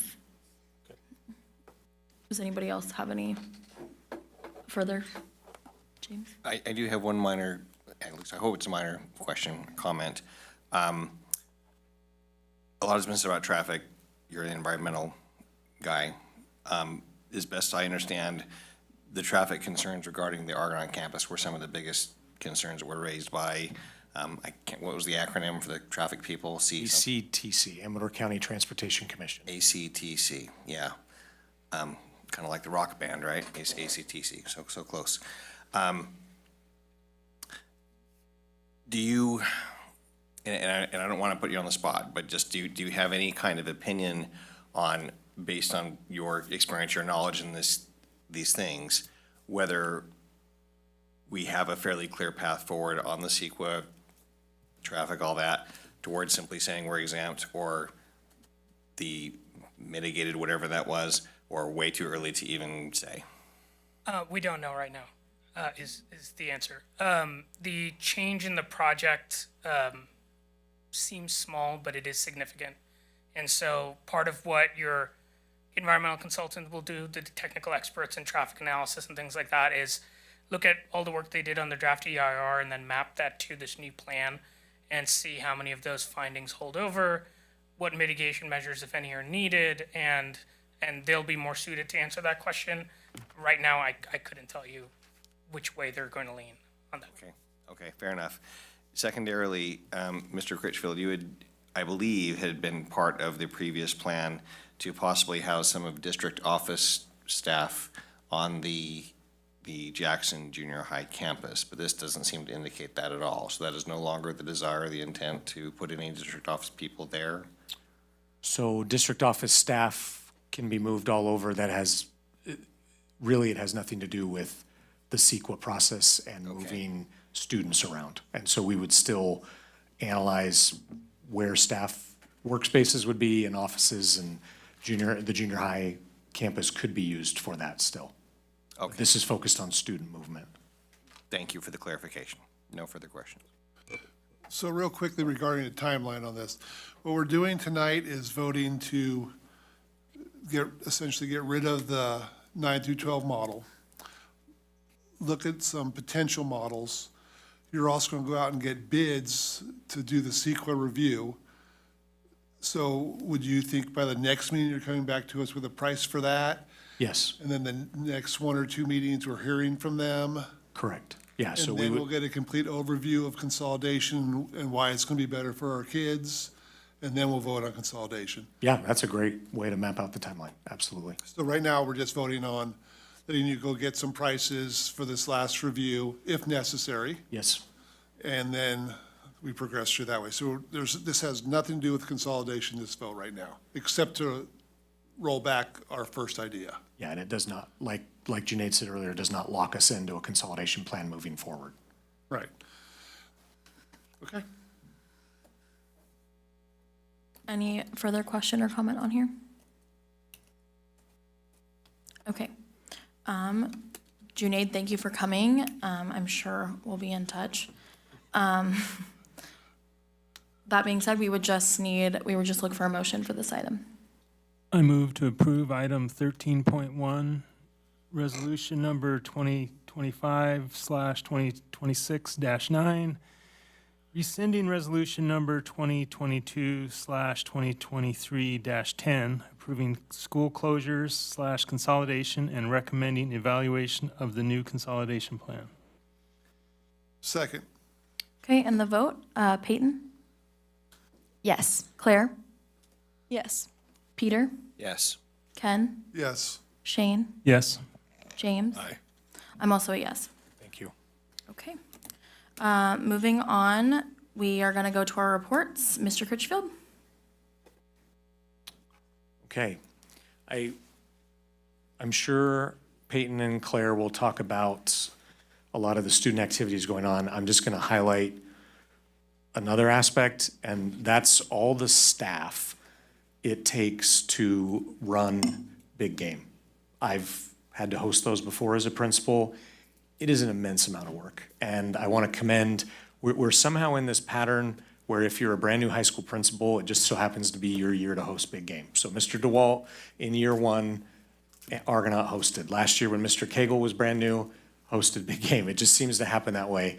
And the Argonaut staff did a phenomenal job in making sure that everything that could run smoothly did. Very few incidents, very minor, in managing all of the people coming and going on that campus, including trying to hop fences and other stuff. And also the Amador staff that then came over to assist with their large crowd as well. And so I just want to thank all those administrators and classified staff and certificated staff who made it possible to pull that event off on Halloween as well. So there was also a very successful trunk or treat activity, and I want to commend the community. Some people went all out with their vehicles in providing trunk or treat for the younger kids who were attending big game instead of going out and doing trick or treating. Also, our website, we have a consolidation hub. There was a lot of information dumped on there over the last several years. That is getting a complete revamping in anticipation of this board action tonight. And so at some point in time tomorrow morning, Haley will click to go live on some major updates to the consolidation hub of the website. We will be sending out a parent square message to all of our school community, students, staff, parents, to be able to go there and see with the rescinding of the resolution that just occurred and looking towards this newer plan.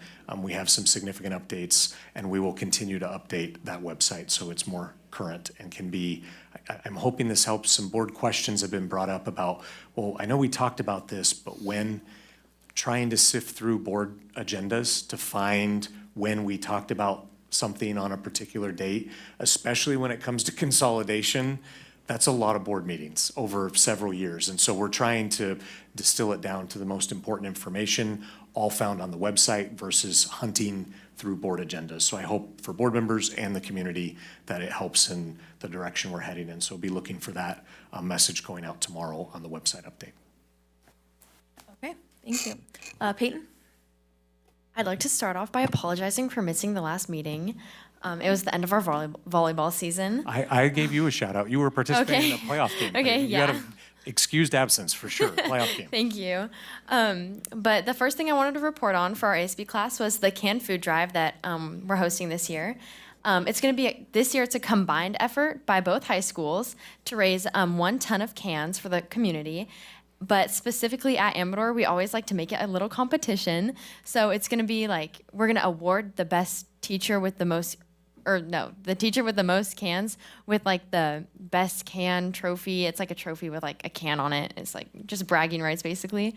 But it's really fun because it gets the whole community involved, and it allows for the students to get like a pizza party or something, that whatever the teacher decides. But last time I was here, I kind of mentioned our ASB class fundraising for our Disneyland trip and the Castle Leadership Conference. And we ended up raising well over our goal. And a lot of the class was like, we were so excited because this was like the first year that like the whole class participated in raising the money, because it's normally been like whoever's going to go is going to raise it. But this year we made it like a whole competition, and it was really fun. And at Amador, a lot of our fall sports have come to an end, except for football. Their first playoff game is this Friday at Ripon Christian at 7. So good luck to them. Basketball tryouts for both teams went really well. Some of them, the boys' teams, I know are still waiting for a lot of the football players, but we have a scrimmage this Friday at Calaveras against Calaveras and Union Mine, and I know the boys also have a scrimmage on Saturday. The soccer teams, the girls have a scrimmage this Friday against Wheatland at Amador, and I know the boys get to skip practice, and it's like their practice to go watch and support the girls. And the boys' first game, or like official game, is on the 21st. And I think they play Florin, I'm pretty sure. And I wanted to add a little bit of like my little take on consolidation, because that's like why I was brought up to be the student board member in my sophomore year, because I was going to be the consolidated board rep.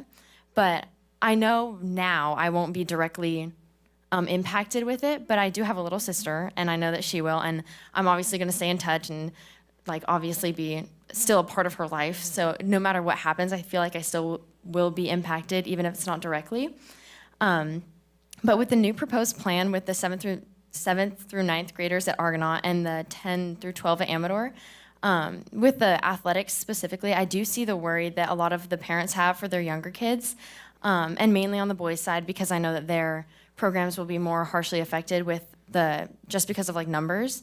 But I see at our school, especially on the girls' side, how much each program and how everyone like struggles. We just had varsity girls tryouts, and we only can have like enough girls to field one team.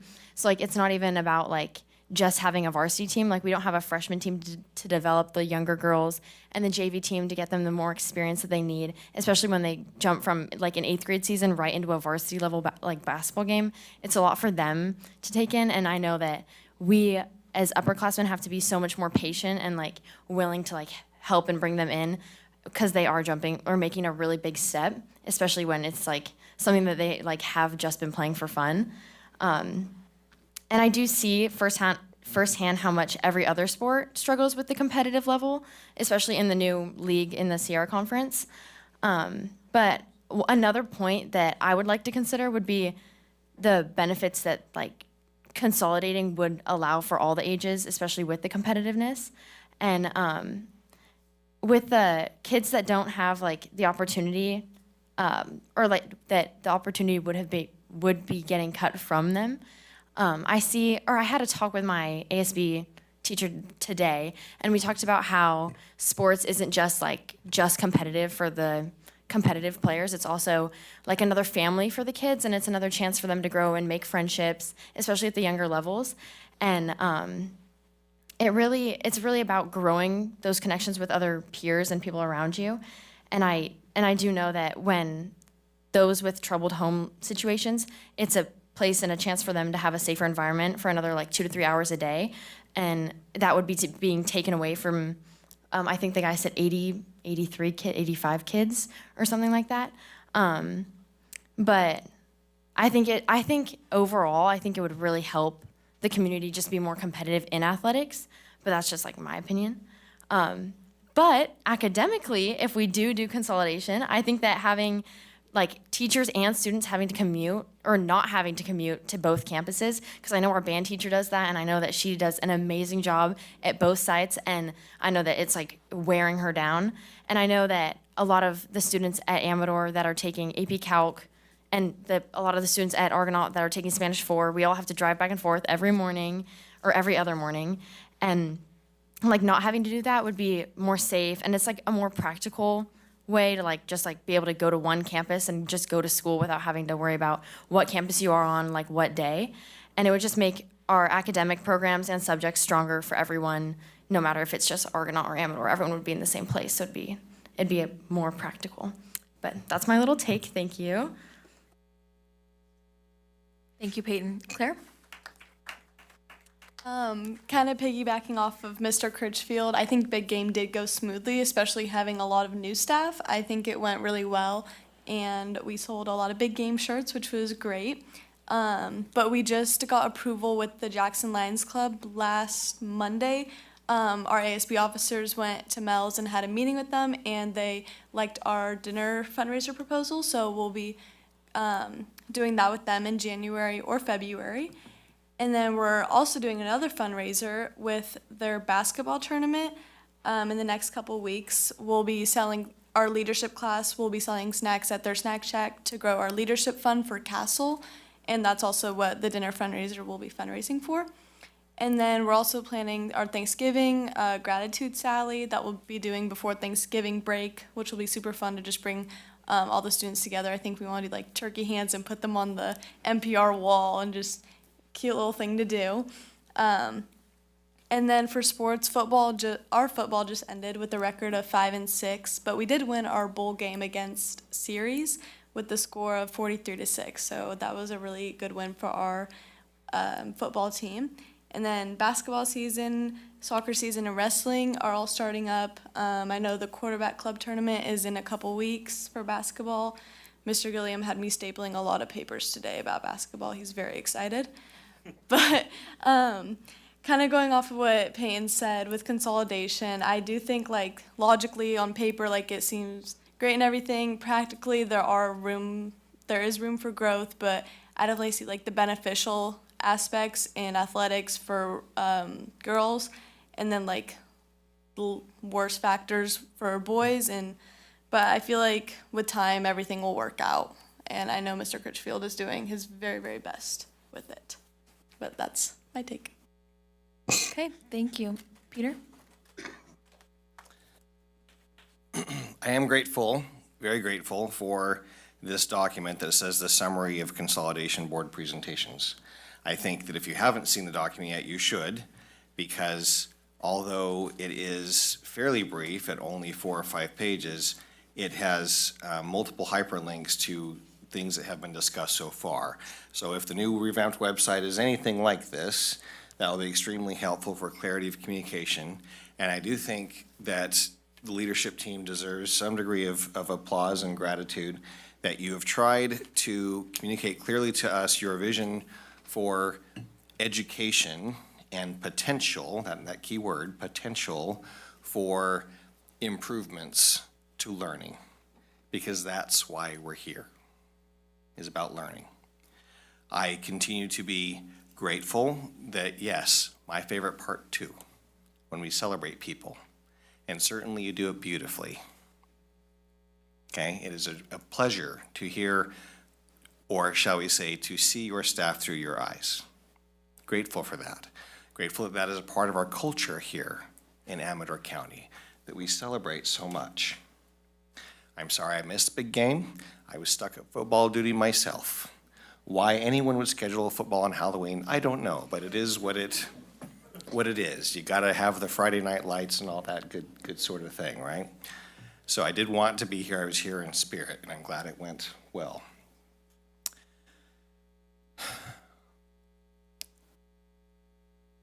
I'm glad that communication has been clear, in my opinion. And that's certainly why I chose to run, was to help improve the clarity of communication. I think that you, Mr. Critchfield, and your team, and certainly working as a member of the board, has been a privilege in having the opportunity to ask questions. Was it the most fun thing ever to sit and listen to 2 hours of complaints a few months back? No, but that's important. That's part of the process. I'm grateful for that so many of the members of the public choose and continue to choose to offer their perspective, to share with us your truth, your reality, so we can see as clearly as we possibly can. It's crucial to the process. Last board meeting, a whole 15 days ago, I tried to express a plea for, please send me more communication, send me email, tell me what you think, be real with me. We all have busy lives. We've excused many people that we couldn't celebrate tonight because they're busy doing other things, athletics, whatever, totally valid, right? And so sometimes, although it'd be nice if every single person could come to a meeting, these other forms of communication are absolutely crucial. So to try to be transparent with you once again, although I hear and I recognize and took notes on the concerns of people who have concerns about consolidation, do not think it's the right answer. I would just like to publicly declare that at least over the last 2 weeks, emails from alumni, from former staff, from current staff members, from other community members, and a lot of them, shall we say, trying to speak as diplomatically and as clearly as they possibly can as well. And virtually every single one of them approves of the potential for this plan. So I continue to offer my humble plea, keep the communication coming. The only way we can potentially do this and do it right is if we do it together. Thank you. Thank you, Peter. Ken? Well, first of all, I really appreciate the comments from the student board members in regards to consolidation. That's refreshing to hear. So thank you for that, and thanks for all the time you put in. I also want to thank the members of the community that are constantly here at these meetings, or emailing me, or sending these documents with so much information. I read through them, I go, man, so much work has been done to present this to us. I want you to know that I read it, and I understand it. Sometimes you think no action is being taken, but I would say you're being mistaken. So I do listen, and I think everybody on the board listens to what you have to say. We do have to make some hard decisions. It's important to remember that we did not vote for consolidation tonight. We just voted to move forward to see if the potential of consolidation maybe makes sense. I would think that in future meetings down the road, the next 3 or 4 months, we will get a much broader overview of what consolidation means to our students, because that's really the only thing that's important to me, is that it makes sense for the students and the education they can get in Amador County. So I look forward to that. So I would request that is part of a board meeting in the future. I don't want to have to rely on going to the website and doing my own information. I want it to be out in the open where we can ask questions. But I do hope that everybody does recognize that we are going about this much differently than I viewed it in the past, where it was kind of ramrodded, this is what we're going to do. And then we come in and do a lot of the important stuff on the back end. We're doing it on the front end this time, and we're going to approve it step by step. And then the 5 of us will make a decision based on facts that we hear, both from the community and from the district office and Jared. So please don't feel defeated if you think, oh, consolidation is just a given and that we're going to do it. I can tell you that that is absolutely not the case as far as I'm concerned. So I welcome all information, and I look forward to what Jared has to present also. Thank you. Ken, or I'm sorry, Shane? Kind of echo on what Peter and Ken both said. I do appreciate all the feedback, and I too have received a significant amount of support in the consolidation discussions that we've had. But I also want to make sure that the individuals that have reached out to me and anyone that that hasn't reached out, continue to reach out, and with your feedback, with your comments, concerns. I really think it's important for us to get everyone on board, and people may be opposed to it, and I'm hoping that if we're able to communicate, what these changes can do to make these improvements, hopefully that can at least get some of the support that might not be there right now. I think everyone, speaking for everyone up here for once, I think we're all up here because we want to do what we can that's going to make the best education opportunities for our kids. And, we're not up here, no one's up here trying to ramrod anything or I guess be the big shot on the hill, because that definitely is not why I'm here. I'm I like this community. I want to do what I can for this community, and I also want to make sure that I hear the community. So I look forward to hearing the updates on the traffic studies, and also any discussions that we've had with these outside agencies like the City of Sutter Creek and Jackson, and anyone from the various county offices.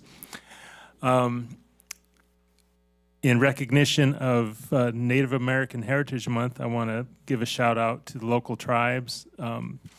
They do a lot for the schools, and I just wanted to let them know that it is the people are, or the staff and the schools are very grateful for this, and I just want to make sure that they understand that they really do provide a positive impact, and I know they will continue to do so. Thank you. I don't have much to say. Always going after these three gentlemen is difficult, but I am looking forward to learning and getting some questions answered in the near future. I appreciate all the work that's been being done by the cabinet, district office, teachers, community members. I mean, it's crazy the amount of stuff that comes across our emails of just such powerful information. And like you said, the effort that they put into presenting this stuff, it's impressive, and I'm very grateful for it. I thank everybody that has helped with this process in the community. Last year, the Argonaut cheer team went to Orlando, Florida.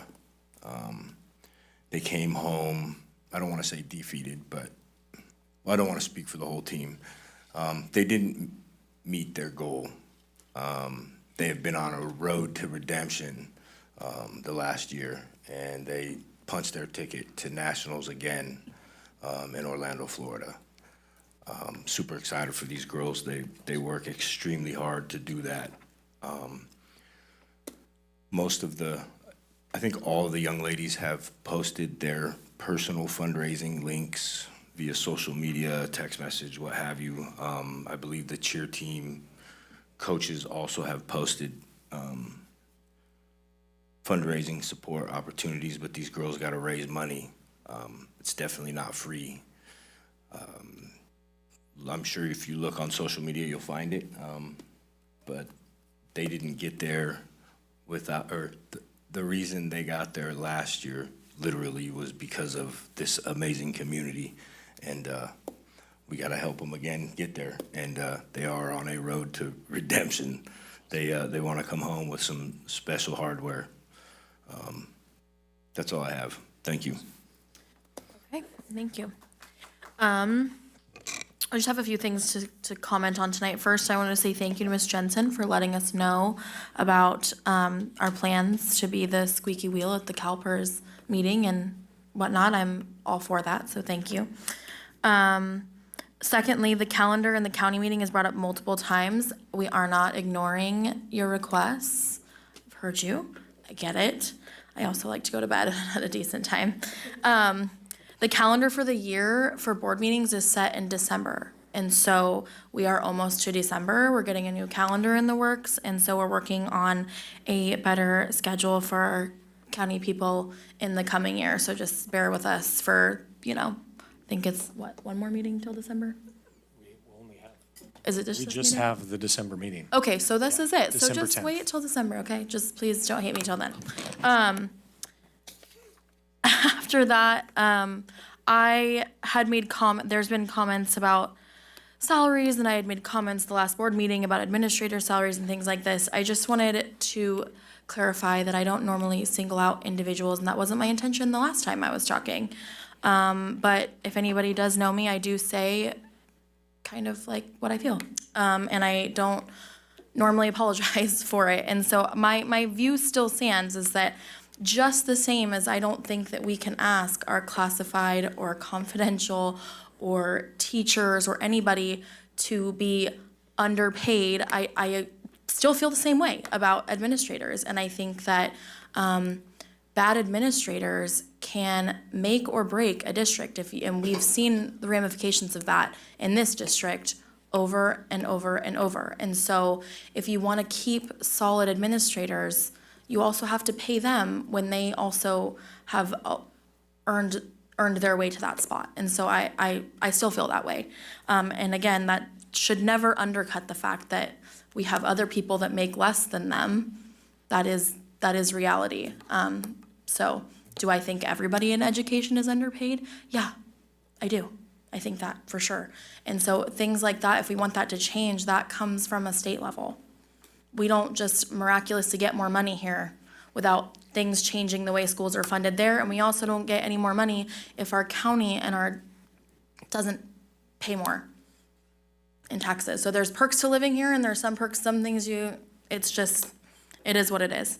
As far as consolidation goes, I think that, at least for me, I think sometimes people are getting like consolidation fatigue, if you want to call it. I feel like we've been talking about this for years on end since I've got on the school board. We've been talking about this in one plan or the other plan. And so I think for me, I agree. I share the same sentiments as the rest of these guys here, that I think the amount of work that the public does when they come to the board meetings and they present and they send us things and all that kind of, it's so immense. And I honestly don't know how people are doing it, to be fair, because I have kids also and all these things. And so the amount of research and effort you put into this is just it's crazy. And so I really appreciate that, though, because I've harped on it before about people not being involved. Well, there are people that are very involved. And so, thank you. I appreciate that a lot. Also, I wanted to reiterate what I said when we were talking about the resolution and how things are done. I understand that decisions about consolidation, one way or another, aren't going to make everyone happy. Rarely anything I do up here makes everyone happy, ever, actually. Let me just rephrase, never. And this will not be any different. But one thing that I can say is that when we've talked about this, when I've spoke about this with Jared, with James, the main point of all of this is that we need to provide the best opportunities for our students. Some people will disagree on the way that manifests itself, but that is the ultimate goal. Along with that is that we also, as a board, it is our job to talk about fiscal responsibility and what that looks like as well. Prices probably aren't going down. Once they're somewhere, they're probably never coming down. That just is what it is.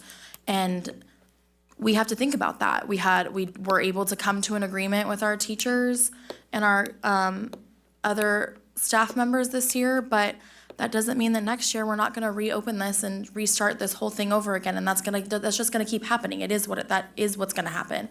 And so we have to think about that. Are we able to provide salaries that are appropriate for our staff members of all ranges to be able to make our district function? And so that is one of the main things you have to think about. And the other half of that is, are we able to educate kids effectively? Those are the two things that matter the most at this point. And so that's what we have to think about. And going about that the right way, working with community partners, listening to community members, talking to them, meeting with them, doing this in stages, doing the right processes are all very important. And so to me anyways, and that's the direction that we've asked Jared to go, and I do feel that he is going that route. Anyways, that being said, we aren't gonna adjourn the meeting, so I did kind of try to butter up my county people earlier because we do have to go back into closed session for just a little bit. We didn't get to finish our conversation, but we will be as speedy as we can and then come back out for county meeting. I'm sorry, Michael, I know you're looking at me like, why are you doing this to me? Michael and I have known each other since preschool, so. Can I make one more comment? Yes. So, in all of our remarks, it came up that we want to work with the Sutter Creek Council and the Jackson City Council. I also wanted to go on record that we want to work with the Ione City Council. Yeah, absolutely. Anybody from upcountry, any community members.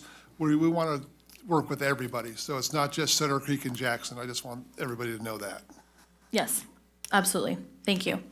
Okay, so we're gonna go ahead and go back into closed session and then we'll be out to adjourn. Sorry.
Okay, we do not have a report out from closed sessions, so our next meeting will be December 10th, here, open session at 6:30.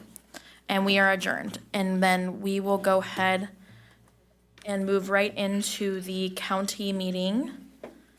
Give me just 1 second to pull this up.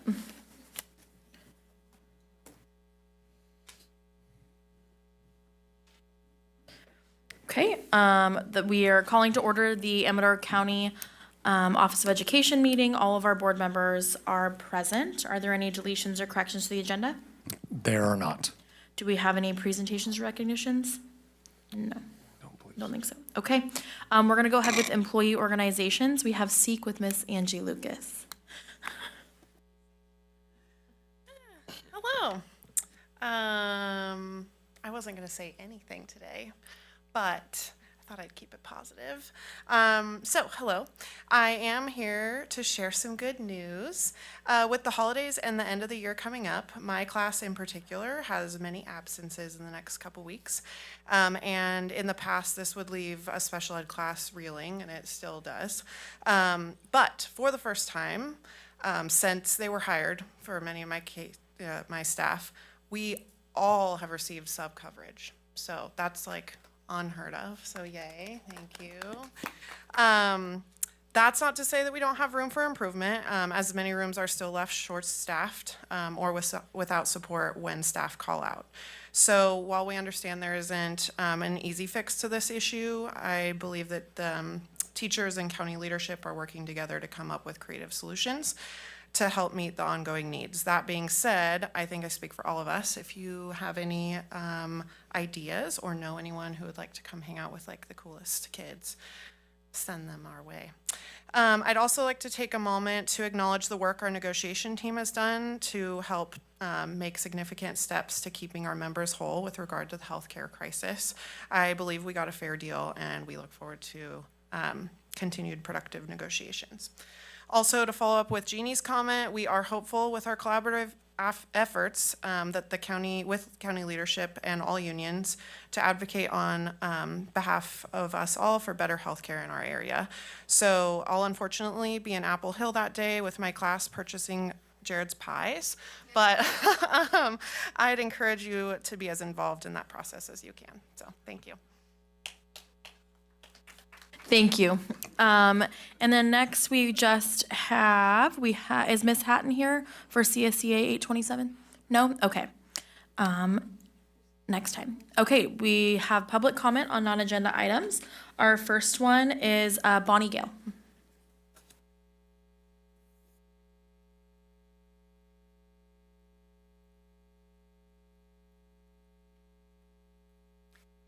Good morning, or no, sorry, good evening.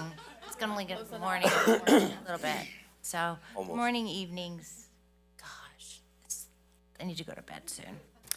That's a hint of why we need to change up these times so that special educators can go to bed earlier. Good evening, staff and trustees. I'm grateful for the members of staff and the public who have served their country in the armed forces, and especially for our opportunity to celebrate veterans yesterday or on Monday. No, it was yesterday. See, I need to go to bed. Who fought for our nation and those who are willing to do so. And they should be praised and acknowledged for their service and for their sacrifice. Although they're not the same, educators and medically fragile educators also serve our community. We are there for some of the most needy, and I'd like to take a moment to thank my partners in education whose sacrifices are heroic to me, my classroom paraprofessionals. The Adult Transition Classroom is a unique program. The learning focus for these students is no longer abstract academics, but life skills. Several of my students are nonverbal. The majority of my students have vision impairments. All of my students struggle in more ways than one.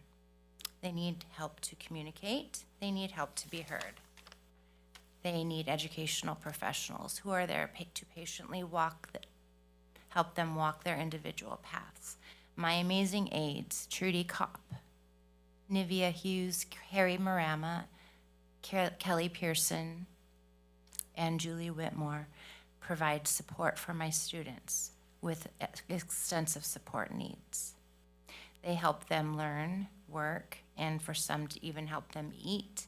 To me, they are unsung heroes. My classroom does not work without them. And I'm grateful that at least for Michael Lynn's classroom, she was able to get aid support because I have not had that pleasant experience quite yet, although I'm very grateful for Dr. Hedegaard's help in my classroom last Friday when I needed to take some time. In this season of Thanksgiving and in this time of honoring those who put others before themselves, I want to say thank you. I honor you, the veterans, and especially my classroom aides, the members of my team who are bravely there day after day so my students can live better and learn better. Thank you. Thank you. Okay, next we have Patricia and Jija.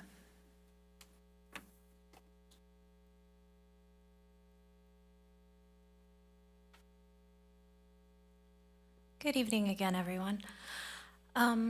So I just wanted to say the purpose of the board is to provide checks and balances on the administration. By asking for so much direction from the superintendent and then typically voting in agreement with their recommendations, that's not a real reflection of checks and balances. For instance, for consolidation, a great question would have been how much in additional legal fees will we be seeing in their researching of the CEQA process?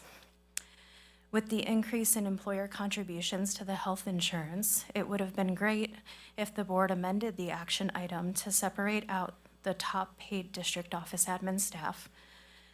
The admin leaders may be underpaid compared to big city districts, but we're not big city, and we have significant deficits.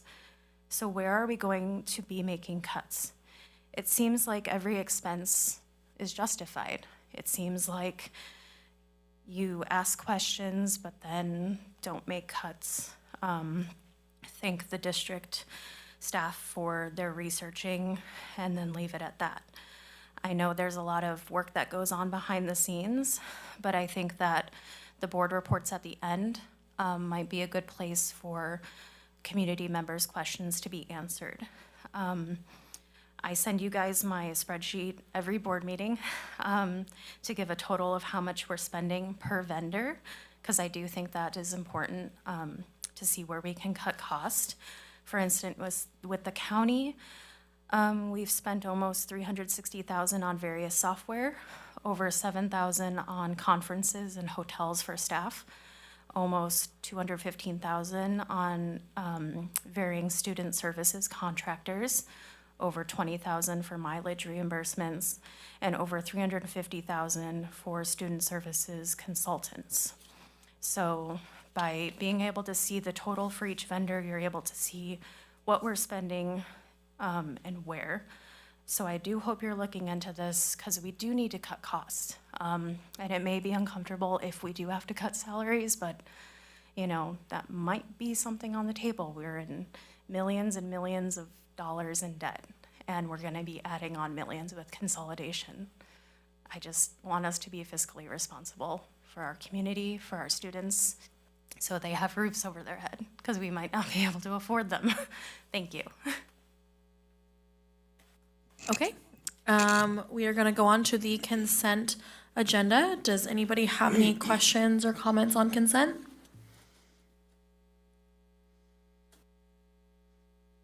No, if not, then we would just need a motion. Make the motion that we approve item 8, consent agenda. Second? Okay, and the vote, Peter? Yes. Ken? Yes. Shane? Yes. James? Aye. I'm also a yes. Really quickly, we just need to extend the time out. Probably, let's just do 30 minutes and hope for the best. Make the motion that we extend the meeting 30 minutes. Second? And the vote, Peter? Yes. Ken? Yes. Shane? Yes. James? Aye. I'm also a yes. Okay, moving on. Item 9, the GAN resolution, ACOE 2526-05. Thank you, Board. Resolution ACUE 2025-2026-05 formally establishes our statutory appropriations limit, otherwise known as the GAN limit, for the prior and current fiscal year. This is the county's version of what was approved back at the October 28th meeting. As a brief reminder, this is an annual statutory requirement by the California Constitution Ed Code designed to limit the growth of tax-funded government spending. And to that end, the appropriations limit for 25-26 fiscal year is 1.7 million plus. The calculations confirm that the ACOE's projected total appropriations subject to the limit for the 2025-26 do not exceed the calculated statutory limit. Therefore, the attached resolution and Form GAN confirm compliance with all legal requirements for establishing the appropriations limit. At this time, we recommend the board approve and adopt Resolution ACOE 2025-2026-05, and thereby formally establishing the GAN limit. I'm available for any questions you may have. Okay. Questions, Peter? No questions. Ken? No questions. Shane? No questions. James? No questions. I don't have any questions either, so we would just need a motion.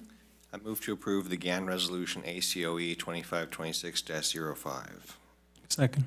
In the vote, Peter? Yes. Ken? Yes. Shane? Yes. James? Aye. I'm also a yes. We are on item 10, information only. Do we have any questions on here? We want to go through these individually? I just want to highlight the tentative agreements. Michael N. mentioned SEEK, but we also were able to strike a deal with CSEA 827.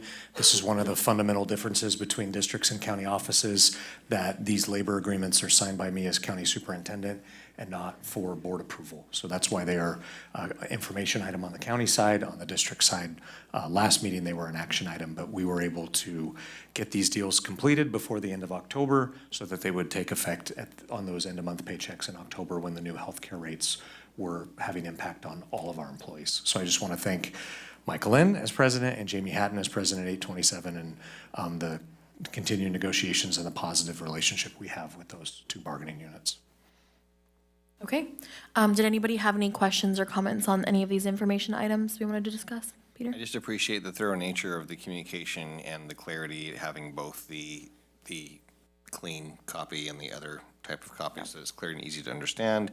I also appreciate and think this is fundamentally crucial that each bargaining group, whether with you or with the bargaining teams, either district or county side, was, it seems, allowed to act in their own best interests and not with some kind of, well, forgive me for cursing, but assumption that everything needs to be identical. Yeah. That they get to be their own groups advocating for what they think is best. And I think that's ideal. Thank you. Thank you. Okay. Ken? No. Shane? No questions. James? I don't have any questions either, but I am happy to see all this on here and that we were able to come to a fair agreement for this and make sure that we were everybody's squared away for the school year. With that, we're just gonna go through reports. Mr. Critchfield? Real quick, Michael N's not just going to Apple Hill for pies for me.